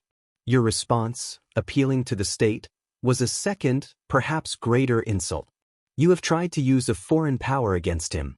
In his eyes, you have denied his authority, his very raison d'etre. You have shown him that you do not respect his law. Now he must show you and everyone watching that his law is the only one that matters here." The full, horrifying realization dawned on Vittorio Albano. He had played the only hand he knew, the hand of a modern, civilized man of business and law. And he had lost. In trying to save his family through the official channels of the state, he had only sealed their fate in the shadowy tribunals of the honored society. He had proven himself to be not just the father of an insulting girl, but a man who did not understand the fundamental rules of the world he lived in. His wealth, his connections, his deeds and titles were meaningless here. They were weapons of a war that was not being fought. He dismissed the priest and walked out onto the parapet. The wind, cold and sharp, tugged at his clothes. He looked down at Montefreddo, at the silent, watching village, and at the inn where his enemy sat, a spider at the center of an invisible web. He had thought his house on the ridge was a fortress. Now he saw it for what it was, a stage, isolated and exposed, upon which the final act of his family's tragedy would be played out for all to see. His stand was over. He had thrown the full weight of his worldly power against Don Rafaele Silenzo, and it had been as effective as throwing pebbles at a cliff face. All that was left was to wait for the cliff to crumble and bury them. With the failure of Vittorio's appeal to the outside world, a profound and irreversible change came over the Villa Albano. It was as if the house itself had drawn a final, shuddering breath and then succumbed to a creeping paralysis. The initial sharp terror that followed the slaughter in the pasture began to mutate, softening into a slow, grinding attrition of the spirit. They were not under a siege of arms, but a siege of the mind, a psychological warfare waged with the weapons of silence and implication. The first to break completely was Serafina. The news of the mutilated herd, delivered to her in her sick room, had been the final straw. The delicate, nervous woman who had fluttered through the halls like a captive bird now retreated entirely into the cage of her own mind. She took to her bed and refused to leave it, day or night. The curtains were drawn, plunging her chamber into a perpetual twilight. She would no longer eat the food brought to her by the sole remaining loyal maid, claiming she could smell the iron tang of blood on the meat and the metallic taint of fear in the water. She existed on sips of wine and morsels of dry bread, her body withering inside her lace-trimmed nightgowns. Her conversations, when she had them, were no longer of this world. She would speak to her long-dead mother, begging forgiveness for some unnamed transgression. At other times, she would sit bolt upright in bed, her eyes wide with a lucid, chilling fear, and grip the maid's wrist with a skeletal hand. "The shadows," she would whisper, her voice a dry rustle. "They have eyes now. Can you not see them? They watch from the corners. They are waiting for the music to stop." When the maid, trembling, asked what music she meant, Serafina would simply point a trembling finger towards the door and whisper, "His music. The music of the well. It is almost finished." Her madness was a contagion. It seeped under the door of her chamber and filled the hallways, a miasma of irrational dread that was more frightening than any tangible threat. The house, too, began to turn against them. The routines that had given structure to their lives fell away one by one. The grand piano in the music room stood silent, its lid closed like a coffin. Isabella could not bear to touch the keys. The memory of her performances and of Alessio Conti's bright presence was too painful a contrast to their current reality. The clocks, neglected, wound down at different times, their discordant, final chimes marking the passage of a time that no longer had meaning. Soon, they all stopped, and the house was plunged into an eternal, unnerving present, broken only by the rising and setting of the sun through the narrow, slit-like windows. Supplies began to run low. The baker from the village no longer sent his boy up the path with the daily bread.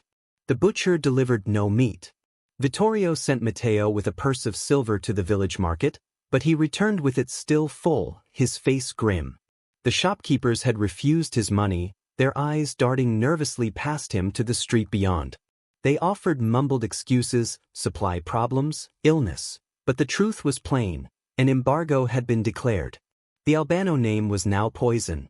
They were left to the dwindling stores in their own pantries, sacks of hard durum wheat, jars of preserved tomatoes, a few wheels of hard cheese. It was food for a siege, plain and joyless. The nights were the worst. As darkness fell, the silence outside would become absolute. No owl hooted, no fox cried. It was as if all living creatures had been banished from the land surrounding the villa. And then the sounds would begin. Not loud, violent sounds, but subtle, insidious ones. A scrape of a boot on the gravel of the drive, when no one was there. A faint, rhythmic tapping on a window pane on the second floor, a tapping that would cease the moment a lamp was lit. On two separate occasions, both Luca and Matteo, standing watch with a hunting rifle they did not know how to use effectively, swore they saw a lone figure standing motionless at the edge of the tree line, simply watching the house. But when they raised the gun or called out, the figure would melt back into the shadows, leaving behind only the conviction that they were never alone, never unobserved. Isabella bore the weight of this unraveling with a stoic despair. She was the cause, the origin of the plague that had infected her family. She saw her mother's mind disintegrate, her brother's youth harden into grim-faced vigilance, her father's authority crumble into helpless rage. She moved through the rooms like a penitent, her once vibrant beauty muted by guilt and fear. She tried to help the maid tend to Serafina, but her mother would often recoil from her touch, as if she carried the curse itself in her skin. One afternoon, she ventured into the overgrown kitchen garden, seeking a moment away from the oppressive interior. The air was cold, but the sun was bright. For a fleeting moment, she felt a shred of normalcy. Then her foot struck something hard. She looked down. Half buried in the frosty soil was a child's doll, a crude thing of stuffed rags with 2 black buttons for eyes. It was not one of hers. She had never owned such a peasant toy. Someone had thrown it over the wall. One of its button eyes was missing, and its rag body had been slashed open, the stuffing pulled out and scattered around it like innards. Isabella stared at it, a new, more profound level of understanding washing over her. This was not just a threat against their lives or their property. It was a promise of desecration, a mockery of innocence and family. It was a message that everything they were, everything they held dear, would be torn apart and violated. The psychological war was complete. They were not just prisoners in their home. They were prisoners in a nightmare meticulously crafted to break them before the final, physical blow was struck. The unraveling was nearly done. All that remained was the final, sharp pull on the thread. The suffocating atmosphere of the villa, thick with their mother's madness and the gnawing certainty of a looming end, became unbearable for the brothers. Matteo, the elder, was a man of action, his spirit chafing against the passive role of a cornered animal. Luca, the dreamer, found the grim, silent vigil eroding the last vestiges of his hope. They could not simply wait for the end to come to them. A plan, desperate and born of frayed nerves, was conceived in hushed tones in the dead of night. They would not go to the authorities again, that had proven futile. Instead, they would go to family. Their mother had a sister, married to a respectable lawyer in Messina, on the far side of the island. It was a long shot, a journey of several days, but it was a thread of hope. They would slip away under cover of darkness, ride for the coast, and beg for sanctuary, or at the very least, for their aunt to use her influence to intercede. They did not tell their father. Vittorio had retreated into a fatalistic stupor, and they knew he would forbid it, seeing it as a futile and dangerous fragmentation of their already weakened defenses. They told Isabella, swearing her to secrecy. She clutched at their hands, her eyes wide with a fresh terror. "Don't go," she pleaded. "It is what he wants. To separate us." But the brothers were resolved. The inaction was a death in itself. 2 nights after the discovery of the mutilated doll, under a moonless sky that offered a blanket of concealing darkness, they made their move. They left their horses, fearing the sound of hooves on the gravel would carry too far. On foot, with only a small pack of provisions and a pistol Matteo had hidden from his father, they slipped out a little-used servant's entrance at the back of the house and melted into the shadows of the olive grove that stretched down the southern slope of the ridge. Their plan was to skirt wide around Montefreddo, avoiding the main road, and pick up the old shepherd's tracks that wound through the high mountains towards the eastern coast. For the first few hours, all was silent and still. The only sounds were their own labored breathing and the crunch of their boots on the stony path. The immensity of the dark, sleeping landscape offered a fleeting sense of freedom. Perhaps they dared to hope. They had been clever. Perhaps they would make it. They did not. They were just a mile beyond the Albano boundaries, descending into a narrow, rocky defile known locally as the Wolf's Throat, when the silence was broken. It was not a shout or a gunshot. It was a single sharp whistle that cut through the cold air, a sound that was at once casual and utterly commanding. It came from the rocks above them. They froze, hearts hammering. Matteo fumbled for the pistol. Before his fingers could close around the grip, figures detached themselves from the shadows. There were 4 of them, maybe 5, their faces obscured by scarves and the deep gloom. They moved with a quiet, efficient purpose, surrounding the brothers without a word. They were not brigands, they were professionals. Luca cried out as a man seized him from behind, pinning his arms. Matteo managed to get the pistol clear, but a blow from a cudgel on his wrist sent it clattering to the stones. He roared in pain and frustration, lunging at his assailant. The fight was brief and brutally one-sided. The men did not speak. They used their fists, their clubs, and the pommels of knives with a cold, dispassionate efficiency. There was no anger in the violence, only a grim, procedural necessity. When Matteo lay still on the ground, his face a bloody mask, one of the men knelt beside Luca, who was sobbing, held fast by 2 others. The man did not look at Luca's face. He simply drew a knife and, with a single, swift motion, sliced off the lobe of Luca's right ear. Luca screamed, a high, shrill sound of pain and terror. The man caught the bloody piece of flesh in his hand, wrapped it in a scrap of cloth, and tucked it into his pocket. Then he backhanded Luca across the face, a blow that snapped the young man's head back and silenced him. As quickly as they had appeared, the men vanished, melting back into the darkness of the wolf's throat, leaving the two brothers broken on the path. The following morning, a shepherd boy found Matteo Albano's body. He had been dragged to the side of the main road leading into Montefreddo, arranged in a grotesque parody of repose.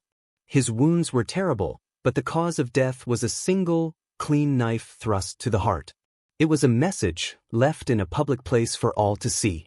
The carabinieri from Santa Lucia were summoned. They asked their questions, wrote their report, and called it a tragic robbery by unknown assailants. No one in the village believed it. Of Luca, there was no sign. He had vanished as completely as if the earth had swallowed him.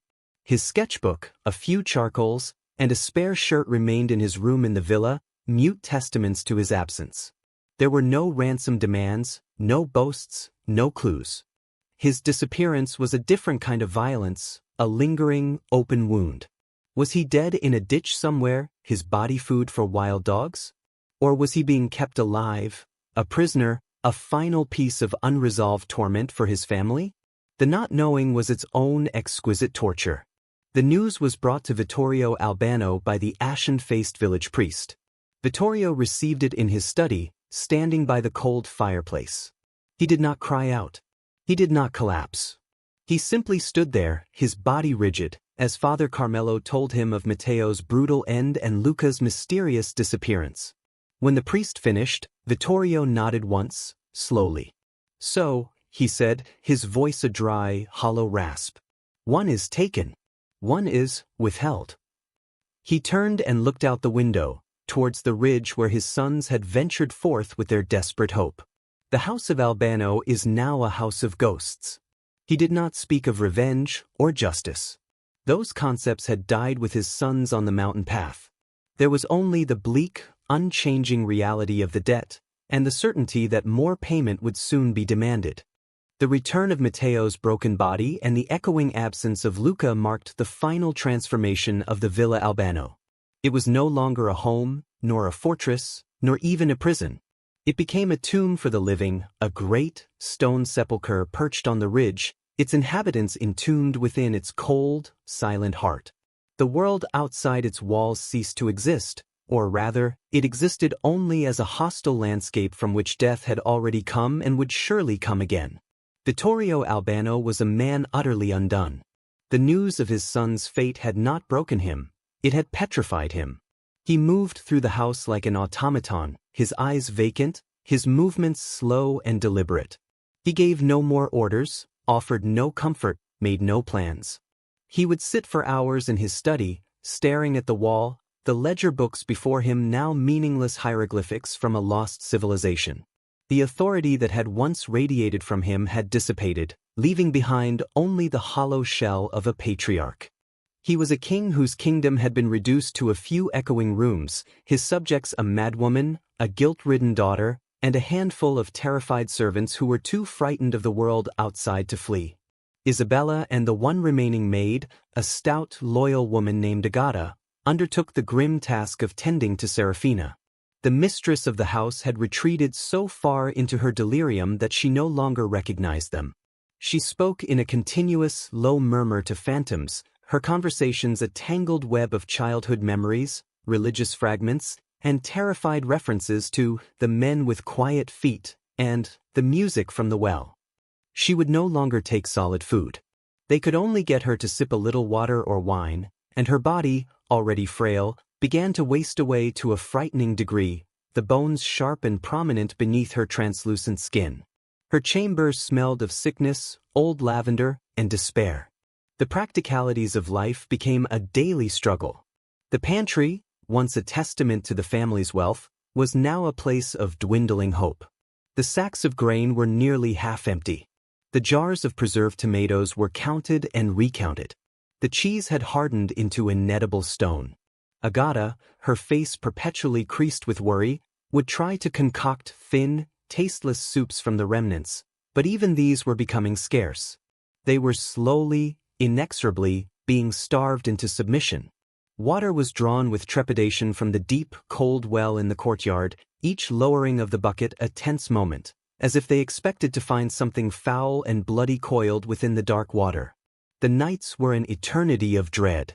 With the brothers gone, there was no one to stand watch.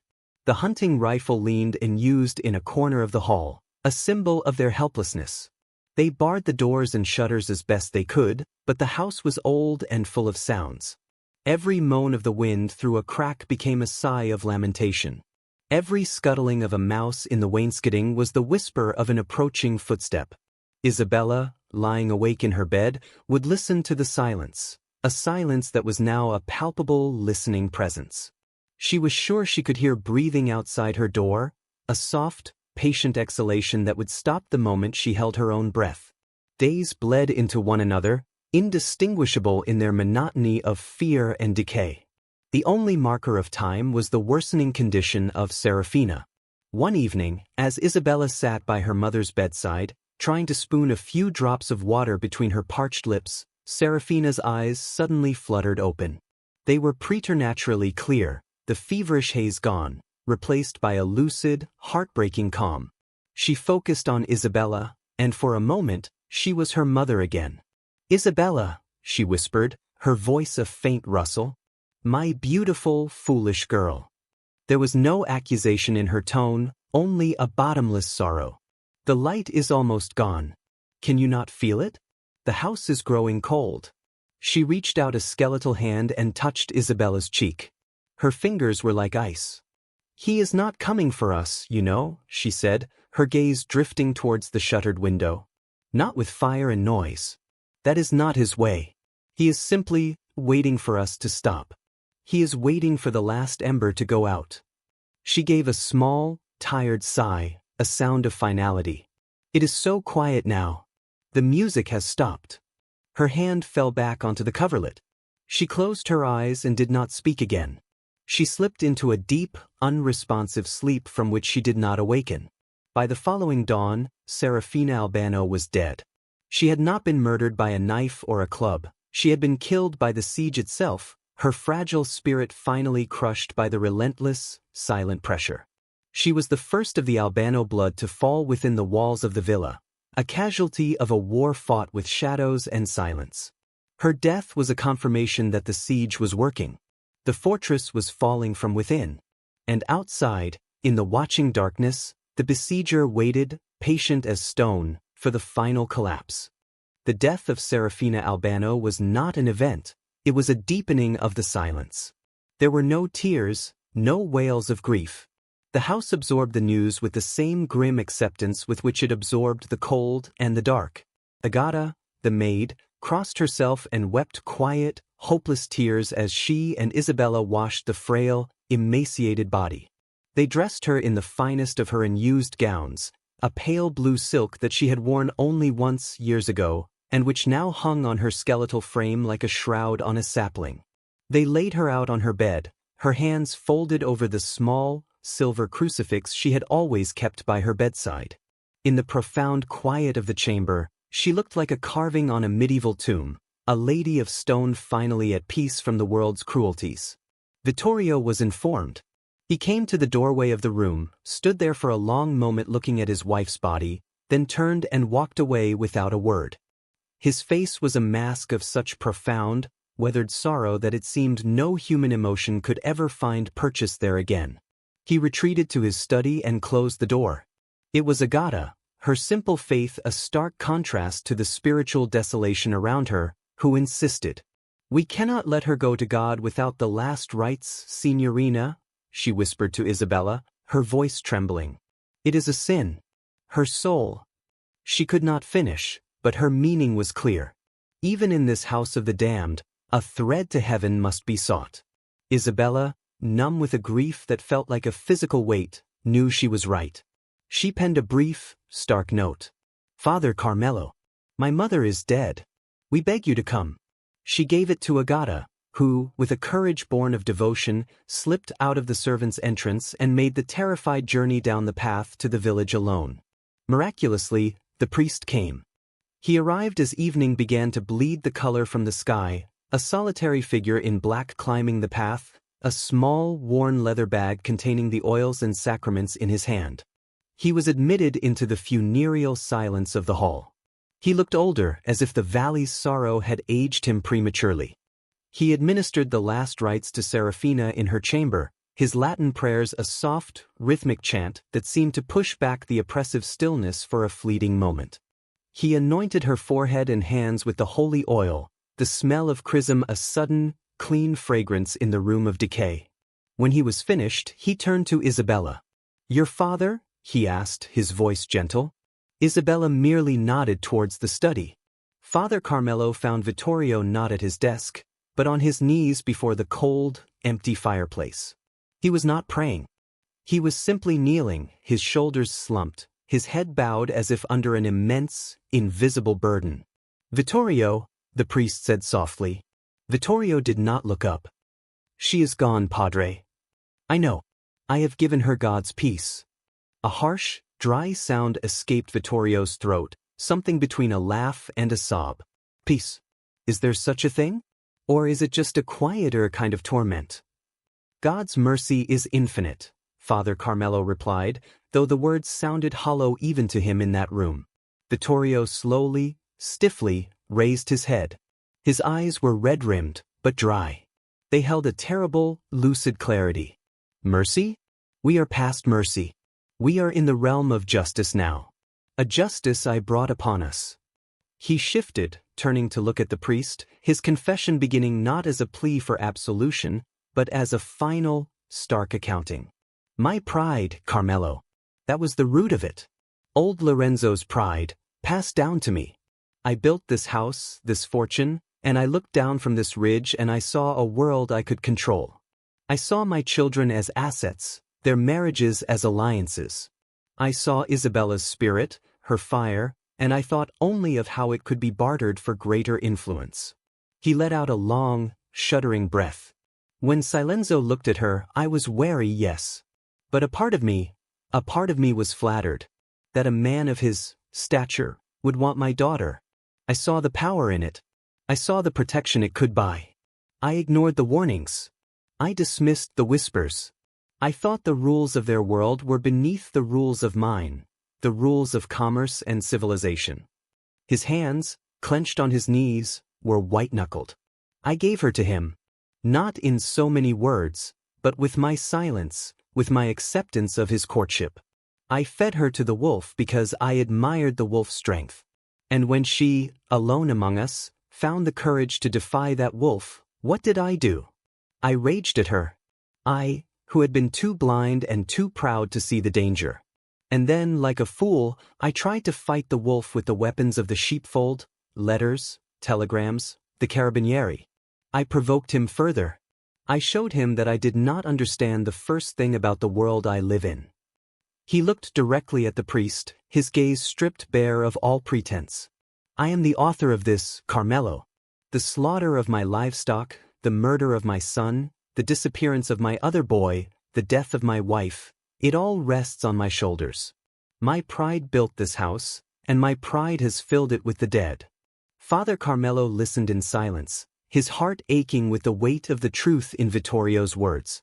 There was no comfort to offer, no platitude that could absolve him. The confession was not for forgiveness, it was for the record. A final entry in the ledger of a ruined man. God judges the heart, Vittorio, in its final moments, the priest said finally, his voice barely a whisper. "Your pride has fallen. That is a start." Vittorio gave a slow, weary nod. "The fall is almost complete," he said. Then he bowed his head again, returning to his silent vigil before the cold ashes. The last confession was over. There was nothing left to say. The house waited, holding its breath, for the final act of justice to be delivered. The day after Serafina's death and Vittorio's confession passed in a silence that was thicker and more profound than any that had come before. It was the silence of exhaustion of resources, both physical and spiritual, utterly spent. Agata, moving like a sleepwalker, had used the last of the flour to make a single, small loaf of bread. It sat uneaten on the kitchen table, a stark monument to their desolation. The villa was a ship adrift on a dead, windless sea, its crew too weak to man the sails, waiting for the rocks they knew were there, hidden in the fog. Darkness fell early, ushered in by a low, creeping fog that writhed up from the valley, swallowing the base of the ridge and lending the night a damp, clammy breath. There were no stars, no moon. The world was reduced to the small, fragile island of light cast by the few tallow candles they dared to burn. Isabella sat in the main salon, a woolen shawl pulled tight around her shoulders, though it did nothing to ward off the chill that had taken root in her bones. Across from her, Vittorio sat in his high-backed chair, motionless, his eyes fixed on the empty fireplace. He had not spoken since his conversation with the priest. He was a man already in his sepulchre. Agata had retired to her small room off the kitchen, perhaps to pray, perhaps to simply hide. There was no warning. No thunderous knock, no splintering of wood. One moment, there was only the oppressive silence, broken by the sputter of a candle. The next, the door to the salon simply swung inward on silent, well-oiled hinges. They were there. 3 figures, perhaps 4, standing in the doorway, their forms blending into the shadows of the hall behind them. They were not masked, but their faces were indistinct in the poor light, their features smoothed into anonymous planes of shadow. They did not move with the hurried violence of common thieves. They entered the room with a slow, deliberate purpose, their booted feet making no sound on the slate floor. They were like reapers entering a field, their work a grim, foregone conclusion. Vittorio looked up. He did not startle. He did not cry out. He simply observed their entrance with the detached curiosity of a man already dead. His eyes met those of the lead figure, and in that silent exchange, everything was communicated. The debt was due. Isabella froze, her breath catching in her throat. This was it. The end of the silence. The reality was far more terrifying than the anticipation. The men did not look at her with lust or rage. They looked at her with the impersonal focus of butchers. One of the figures stepped towards Vittorio. He did not draw a knife or a gun. He simply stood before the patriarch's chair.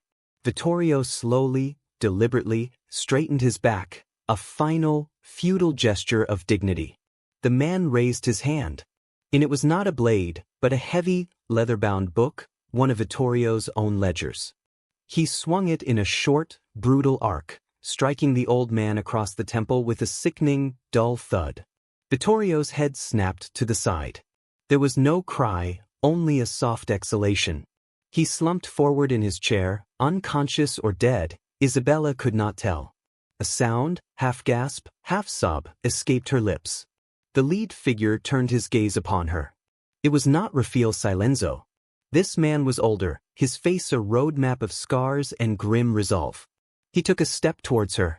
Panic, pure and primal, finally broke through her numbness. She scrambled from her chair, stumbling backwards, her shawl catching and tearing on the carved wood. She turned to flee, to run anywhere, to the kitchen, to the stairs, but another of the shadows was already there, blocking her path. She could smell him now, a mix of cold night air, tobacco, and something else, something metallic and clean. From the direction of the kitchen, there came a single, short, choked-off scream from Agata. It was cut off with abrupt, terrifying finality. Isabella backed away until her shoulders hit the cold stone of the wall. There was nowhere to go. The men advanced, not with haste, but with an inexorable, closing pace. The lead figure reached into his coat. He did not pull a weapon. He pulled out a small, dark object. As he came closer, the guttering candlelight fell upon it. It was the other half of the emerald comb.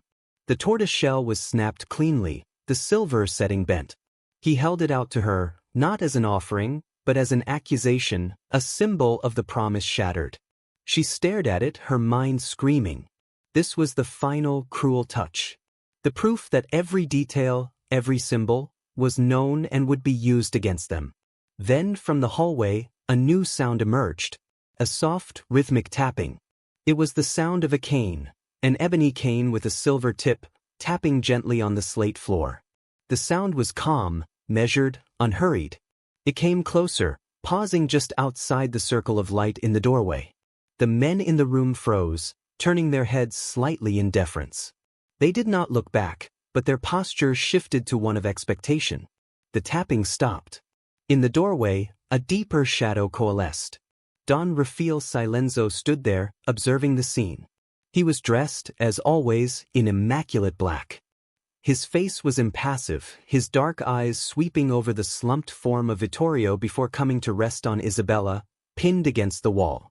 He did not speak. He did not need to. His presence was the final sentence. He watched for a long moment, his gaze taking in her terror, her helplessness, the utter ruin of the house of Albano. He gave a single, almost imperceptible nod. Then he turned. The silver tip of his cane tapped once, twice on the floor, a signal. And he was gone, melting back into the darkness of the hall, his work of observation complete. The judgment had been witnessed by the judge himself. The lead figure, his eyes still on Isabella, tucked the broken piece of the comb back into his pocket. He took another step forward, his hand now moving to his belt. Isabella squeezed her eyes shut, the world dissolving into a vortex of terror and the scent of cold night and blood. The silence of the house was finally, irrevocably, broken. But the only sounds now were the ones that would haunt Montefreddo for generations to come. Dawn on the following day was a pale, reluctant affair. A milky gray light seeped into the valley of Montefreddo, failing to burn away the low-hanging fog that clung to the ground like a shroud. In the village, the silence was heavier than usual. The previous night had not been punctuated by any loud noises from the ridge, no screams or gunshots had echoed down the slopes. Yet, a collective, unspoken knowledge lay over the inhabitants, a dread that made them avoid each other's eyes as they lit their morning fires. They knew, with the primal instinct of prey, that something had happened. The long, terrible tension of the Albano siege had snapped. It was old Giuseppe, the shepherd, who found the courage, or perhaps the morbid curiosity, to investigate. His small flock needed the high pastures that bordered the Albano land, and the silence from the great house had become a noise in itself, one he could no longer ignore. He climbed the path slowly, his knotted hands gripping his staff, his eyes darting nervously into the swirling mist. The only sound was the damp crunch of his own footsteps and the distant, mournful bleat of a sheep. The great oak door of the Villa Albano was not barred. It stood slightly ajar, swaying on its hinges with a soft, rhythmic creak in the faint morning breeze. That alone was a sign of profound wrongness. The Albanos had barricaded themselves in for weeks. Giuseppe paused, his heart thudding against his old ribs. He called out, his voice thin and reedy in the vast silence. "Hello? Don Vittorio? Signorina Isabella?" No answer. Only the creaking of the door. He pushed it open further, wincing at the loud protest of the hinges. The grand entrance hall was dim, the air inside cold and still. It smelled of dust, extinguished candles, and something else, a faint, coppery tang that made the hairs on his arms stand up. His eyes, adjusted to the gloom, saw the signs of violence immediately. A chair lay overturned near the doorway to the main salon. A dark, irregular stain marred the slate floor near the bottom of the stairs. Hesitantly, he stepped into the salon. The scene there stopped him dead. Vittorio Albano was slumped in his high-backed chair, his head lolling to one side. A massive, dark contusion disfigured his temple, and a trail of dried blood ran from his hairline down his cheek, stark against his gray skin. He was unmistakably dead. His eyes were open, staring with vacant horror at the cold ashes in the fireplace. Giuseppe crossed himself, his lips moving in a silent prayer. He forced his feet to move, his gaze sweeping the room. It was then he saw the woman, the maid Agata, lying in a heap near the doorway to the kitchen corridor. She lay on her side, her arms flung out as if in supplication. There was no visible wound, but the angle of her neck was wrong, unnaturally twisted. A cold certainty gripped the old shepherd. He had seen enough. He did not need to search the rest of the house to know what he would find. He stumbled back out into the foggy morning air, his breath coming in ragged gasps. He half ran, half fell down the path towards the village, his staff forgotten, his only thought to reach the piazza, to tell someone, to share the terrible burden of what he had seen. His incoherent, gasping account, delivered to a small group of early risers outside the church, spread through Montefreddo with the speed of a plague. The news was met not with surprise, but with a grim, horrified confirmation. The waiting was over. The debt had been collected. The mayor, a portly, ineffectual man named Lombardi, was roused from his bed. Reluctantly, he assembled a small party, the village blacksmith, the butcher and Father Carmelo, and they made the ascent to the villa. They moved as a group, a tight knot of fearful men, their courage bolstered by their numbers and the presence of the priest. They confirmed Giuseppe's story. Vittorio and Agata were dead. A search of the house revealed Serafina's body, laid out peacefully in her bedchamber, a stark contrast to the violence elsewhere. Of Isabella Albano, there was no trace. Her room was in perfect order, the bed neatly made, her brushes and trinkets arranged on the dressing table. It was as if she had simply vanished into thin air. It was there, on the polished surface of that table, that they found the final, chilling signature.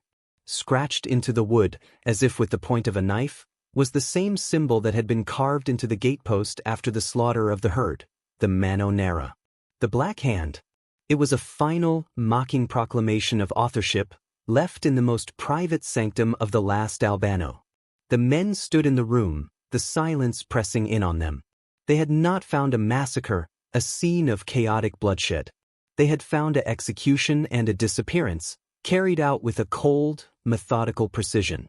The Albanos had not been murdered in a frenzy. They had been dismantled, their resistance systematically crushed and their legacy erased. The bodies of Vittorio and Agata were carried down to the village and given a swift, quiet burial in the Albano plot, next to the freshly turned earth of Serafina's grave. There was no formal inquest.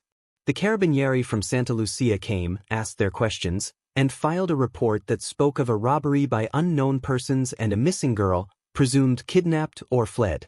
No one believed it. The truth was written in the silent understanding of every man, woman, and child in Montefreddo. The Villa Albano was left as it was, its doors still ajar, its rooms frozen in time. No one would go near it. It was no longer a house. It was a monument to a terrible power, a warning carved in stone and sorrow. The Albano family was gone, and the only thing that remained of Isabella was a ghost story waiting to be born, and the lingering, unshakable question, what had they done with the girl? In the weeks and months that followed the grim discovery at the Villa Albano, the physical remnants of the family were buried and the official, hollow reports were filed away. But in the soil of Montefreddo, fertilized by fear and superstition, a new and terrible crop began to grow, the legend of Isabella. The facts of her disappearance were few, and in their scarcity, they provided fertile ground for the most chilling of fables. The first whispers began with the charcoal burners, solitary men who worked in the high, dense forests beyond the ridge. They spoke of a figure, a woman in a tattered dress the color of dried blood, seen flitting between the ancient pines. She never approached, they said, but stood at a distance, her back turned, her long, unkempt hair obscuring her face. She was always gone when they gathered the courage to call out or approach, leaving behind only the faint, lingering scent of ozone and cold earth. Then a young goatherd, a boy known for his simple honesty, came running down the mountain one afternoon, his face white with terror. He swore he had seen the Signorina del Pietre, the Lady of the Stones, standing at the very edge of the high cliffs known as the Salto dell'Angelo, the Angel's Leap. She was not looking down at the jagged rocks hundreds of feet below, but out towards the distant sea, her arms hanging limply at her sides. As he watched, frozen in place, she had begun to hum, a tuneless, discordant melody that was carried away by the wind. When he blinked, she was gone. The most chilling account came from the wife of the village baker. Waking in the dead of night to fetch a cup of water, she glanced out her small window which faced the ridge. There, standing motionless in the overgrown kitchen garden of the villa, she saw a pale shape. It was Isabella, she was sure of it. But the figure was not walking or fleeing. It was simply standing, facing the back wall of the house, its head tilted as if listening for something. And in its hands, it held something that caught the faint starlight, a small, dark object that the woman, with a shudder of recognition, identified as a child's rag doll, missing an eye. These stories coalesced into a single, haunting narrative. Isabella Albano had not been killed. Her fate had been far worse. Her mind, unable to bear the guilt and the terror of that final night, had shattered like glass. The men of the Black Hand, in their ultimate act of cruelty, had not deemed her worthy of a clean death. Instead, they had let her go, a broken vessel, to wander the mountains as a living ghost, a perpetual, walking reminder of the cost of defiance. She became Apazia, the Med Woman, a spectral figure blamed for every minor misfortune. Are you giving birth to a stillborn lamb? The madwoman's shadow had passed over it. A pot of milk curdling in the pantry? She had been heard weeping outside the wall. She was no longer Isabella, the beautiful, willful girl. She was a creature of the crags and shadows, a fragment of the collective nightmare. Her purported sightings were always tied to the consequences of the family's downfall. She was seen near the overgrown, silent sulfur works. She was glimpsed walking the boundaries of the Albano pastures, now gone to seed. She was a human manifestation of the blight that had fallen upon everything associated with her name. The villagers, who had once envied and resented the Albanos, now crossed themselves at the mention of Isabella, offering a quick prayer for her tormented soul, not out of compassion, but from a fear that her curse might spill over and touch them. The legend served a dual purpose. For the people of Montefreddo, it provided a name and a form for the amorphous dread that had settled in the valley. It was easier to fear a madwoman on the cliffs than to contemplate the true, organized power of the men who had destroyed her family. And for the silent powers that be, the legend was a perfect, self-sustaining tool. The story of the crazed, wandering Isabella was a more effective deterrent than any number of mutilated cattle or dead fathers. It was a tragedy, a ghost story, and a warning, all woven into one. It taught that some fates were worse than death, and that the price of insult was not merely the extinction of a line, but its eternal, public torment. The Villa Albano, already a place of dread, became the heart of this new folklore. It was said that on the anniversary of the Night of the Black Hand, a single lit candle could be seen flickering in Isabella's old bedroom window, and the sound of a discordant pianoforte note would echo down the empty halls, a single, jarring key struck by an unseen, trembling hand. The truth of Isabella's fate was buried, not in the cemetery, but in the dark, fertile ground of myth, where it grew into something far more potent and enduring than mere history. While the specter of Isabella Albano haunted the high places of Montefreddo, the author of her family's ruin continued his ascent in the world of men. Don Rafaele Silenzo did not flee or hide in the aftermath. Such actions would have been an admission of guilt, a sign of weakness. Instead, he remained in the region, his influence expanding like a dark stain across the western slopes of Sicily. The sulfur contracts that had once been the pride of the Albano family were quietly absorbed into his network. The merchants and landowners who had once deferred to Vittorio now paid their respects to Silenzo, their fear of him a more binding contract than any signed in ink. He became a shadow governor, a man whose nod could make or break a fortune, whose silence could condemn a man to poverty or worse. He took a wife from a powerful family in Agrigento, a match that further consolidated his power. He built a new, modern villa, not on a grim ridge, but on a sunny slope overlooking the sea, a structure of white stone and bright windows, a deliberate contrast to the gloomy fortress of the Albanos. He fathered sons, ensuring his lineage. To the outside world, he was the picture of success, a man of respect who had weathered a minor scandal and emerged stronger. But those closest to him, his most trusted lieutenants, his weary wife, saw the cracks that began to form in the marble facade. The wages of his sin were not paid in the currency of the law or public opinion, but in the coin of his own soul. It began with his sleep. He was plagued by nightmares, not of blood or violence, but of profound, echoing silence. He would wake in the dead of night, his heart pounding, convinced he had heard the faint, discordant note of a pianoforte from a room down the hall. He would rise and pace the gleaming corridors of his new home, a bottle of fine brandy in his hand, searching for a sound he knew was not there. Then came the conversations. His men would find him in his study, seated at his desk, deep in a one-sided discussion. He was not talking to himself. He was addressing an empty chair positioned opposite him. "A matter of respect, you understand," he would say, his voice low and reasonable. It was never about the girl. It was about the principle. A public word cannot be unspoken. A challenge cannot be ignored. He would pause, as if listening to a reply, his head tilted. "No, no, you are mistaken," he would continue, a faint edge of irritation in his tone. "It was not cruelty. It was necessity. A lesson for all to see. Your father, he was a proud man. A foolish man. He did not understand our ways." The phantom in the chair, his men knew without a word being spoken, was Isabella. He was trying to justify himself to a ghost. He was replaying the game, but the opponent was now a memory, an echo, and he could never win, only argue endlessly with a silence that would not yield. His behavior grew more erratic. He became obsessed with security, with loyalty. A man who glanced away too quickly was suspected of deceit. A whispered conversation between two underlings was a potential conspiracy. He ordered punishments for minor slights that were wildly disproportionate, his judgments now flavored with a paranoia that had not been there before. The cold, calculating logic that had been his hallmark was being corroded by a superstitious dread. The final, most telling change was his refusal to go anywhere near Montefreddo. Business that once would have required his personal attention in the valley was now delegated.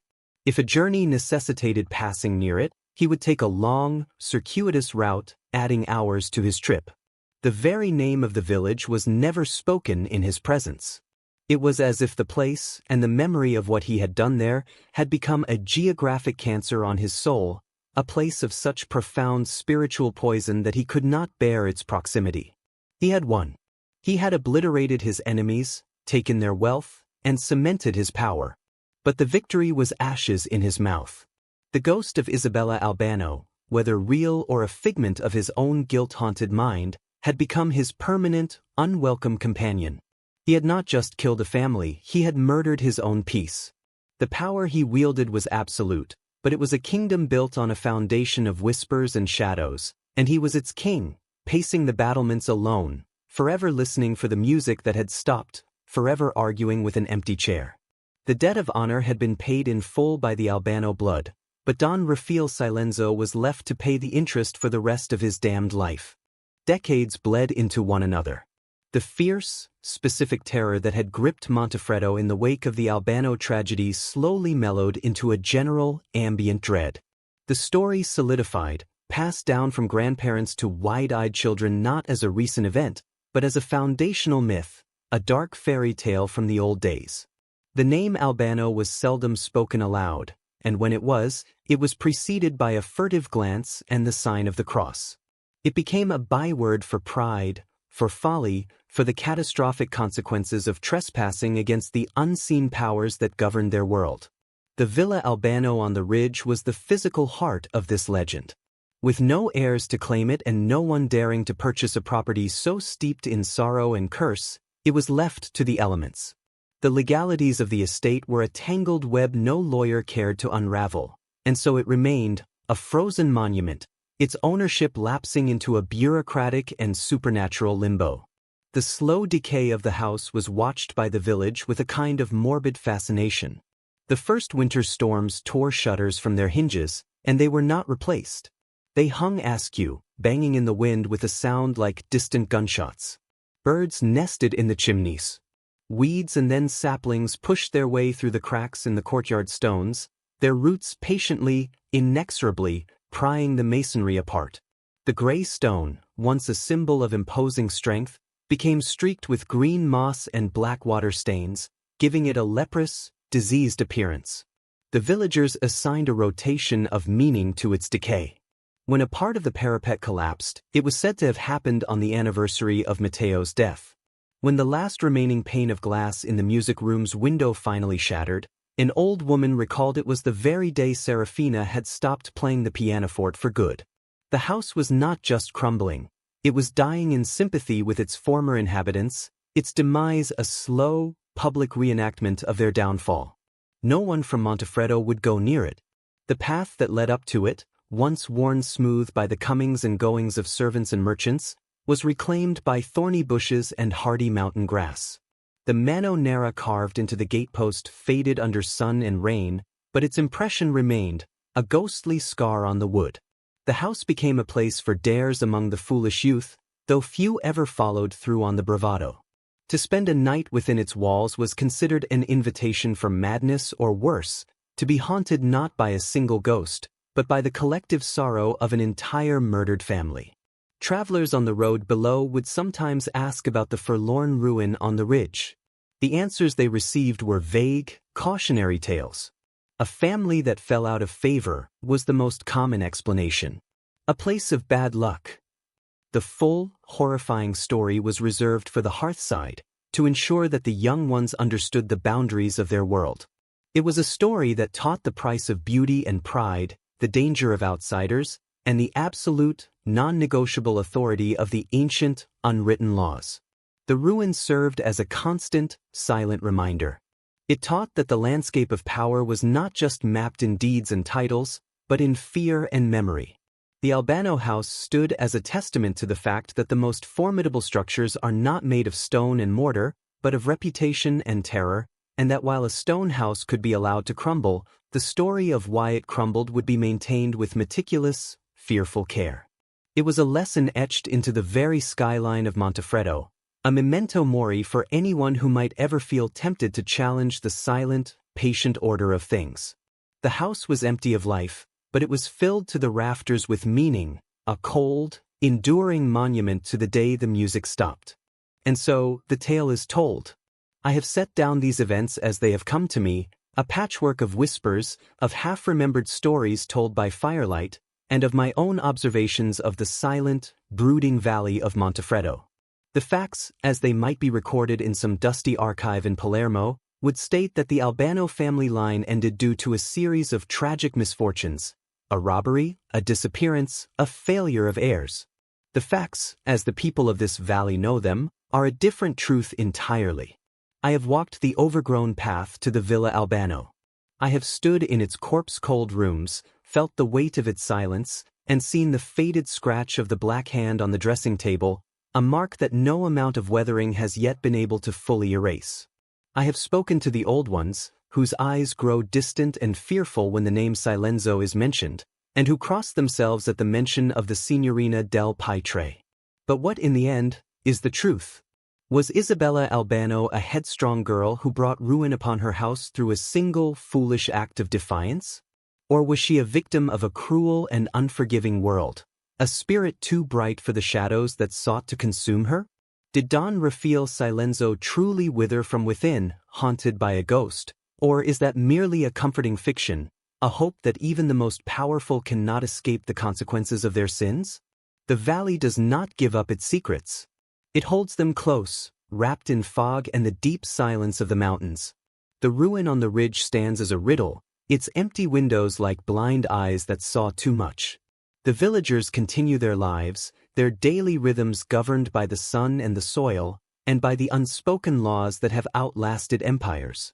They know that some stories are not meant to have a neat ending, that some wounds never fully close, and that the past is not a book to be closed, but a shadow that walks always a few steps behind. Perhaps the story of the Albanos is a legend, a morality play crafted from whole cloth to keep the young and the proud in check. Or perhaps it is the truest history of this place, a history written not on parchment, but in blood and memory, a testament to the dark, enduring currents that flow beneath the surface of our world. I cannot say for certain. I can only tell you what I have heard, and what I have seen with my own eyes in this sorrowful, beautiful, and haunted corner of Sicily. The rest, like the final fate of Isabella Albano, remains a mystery, lost to the whispering wind that forever sighs through the stones of Montefreddo.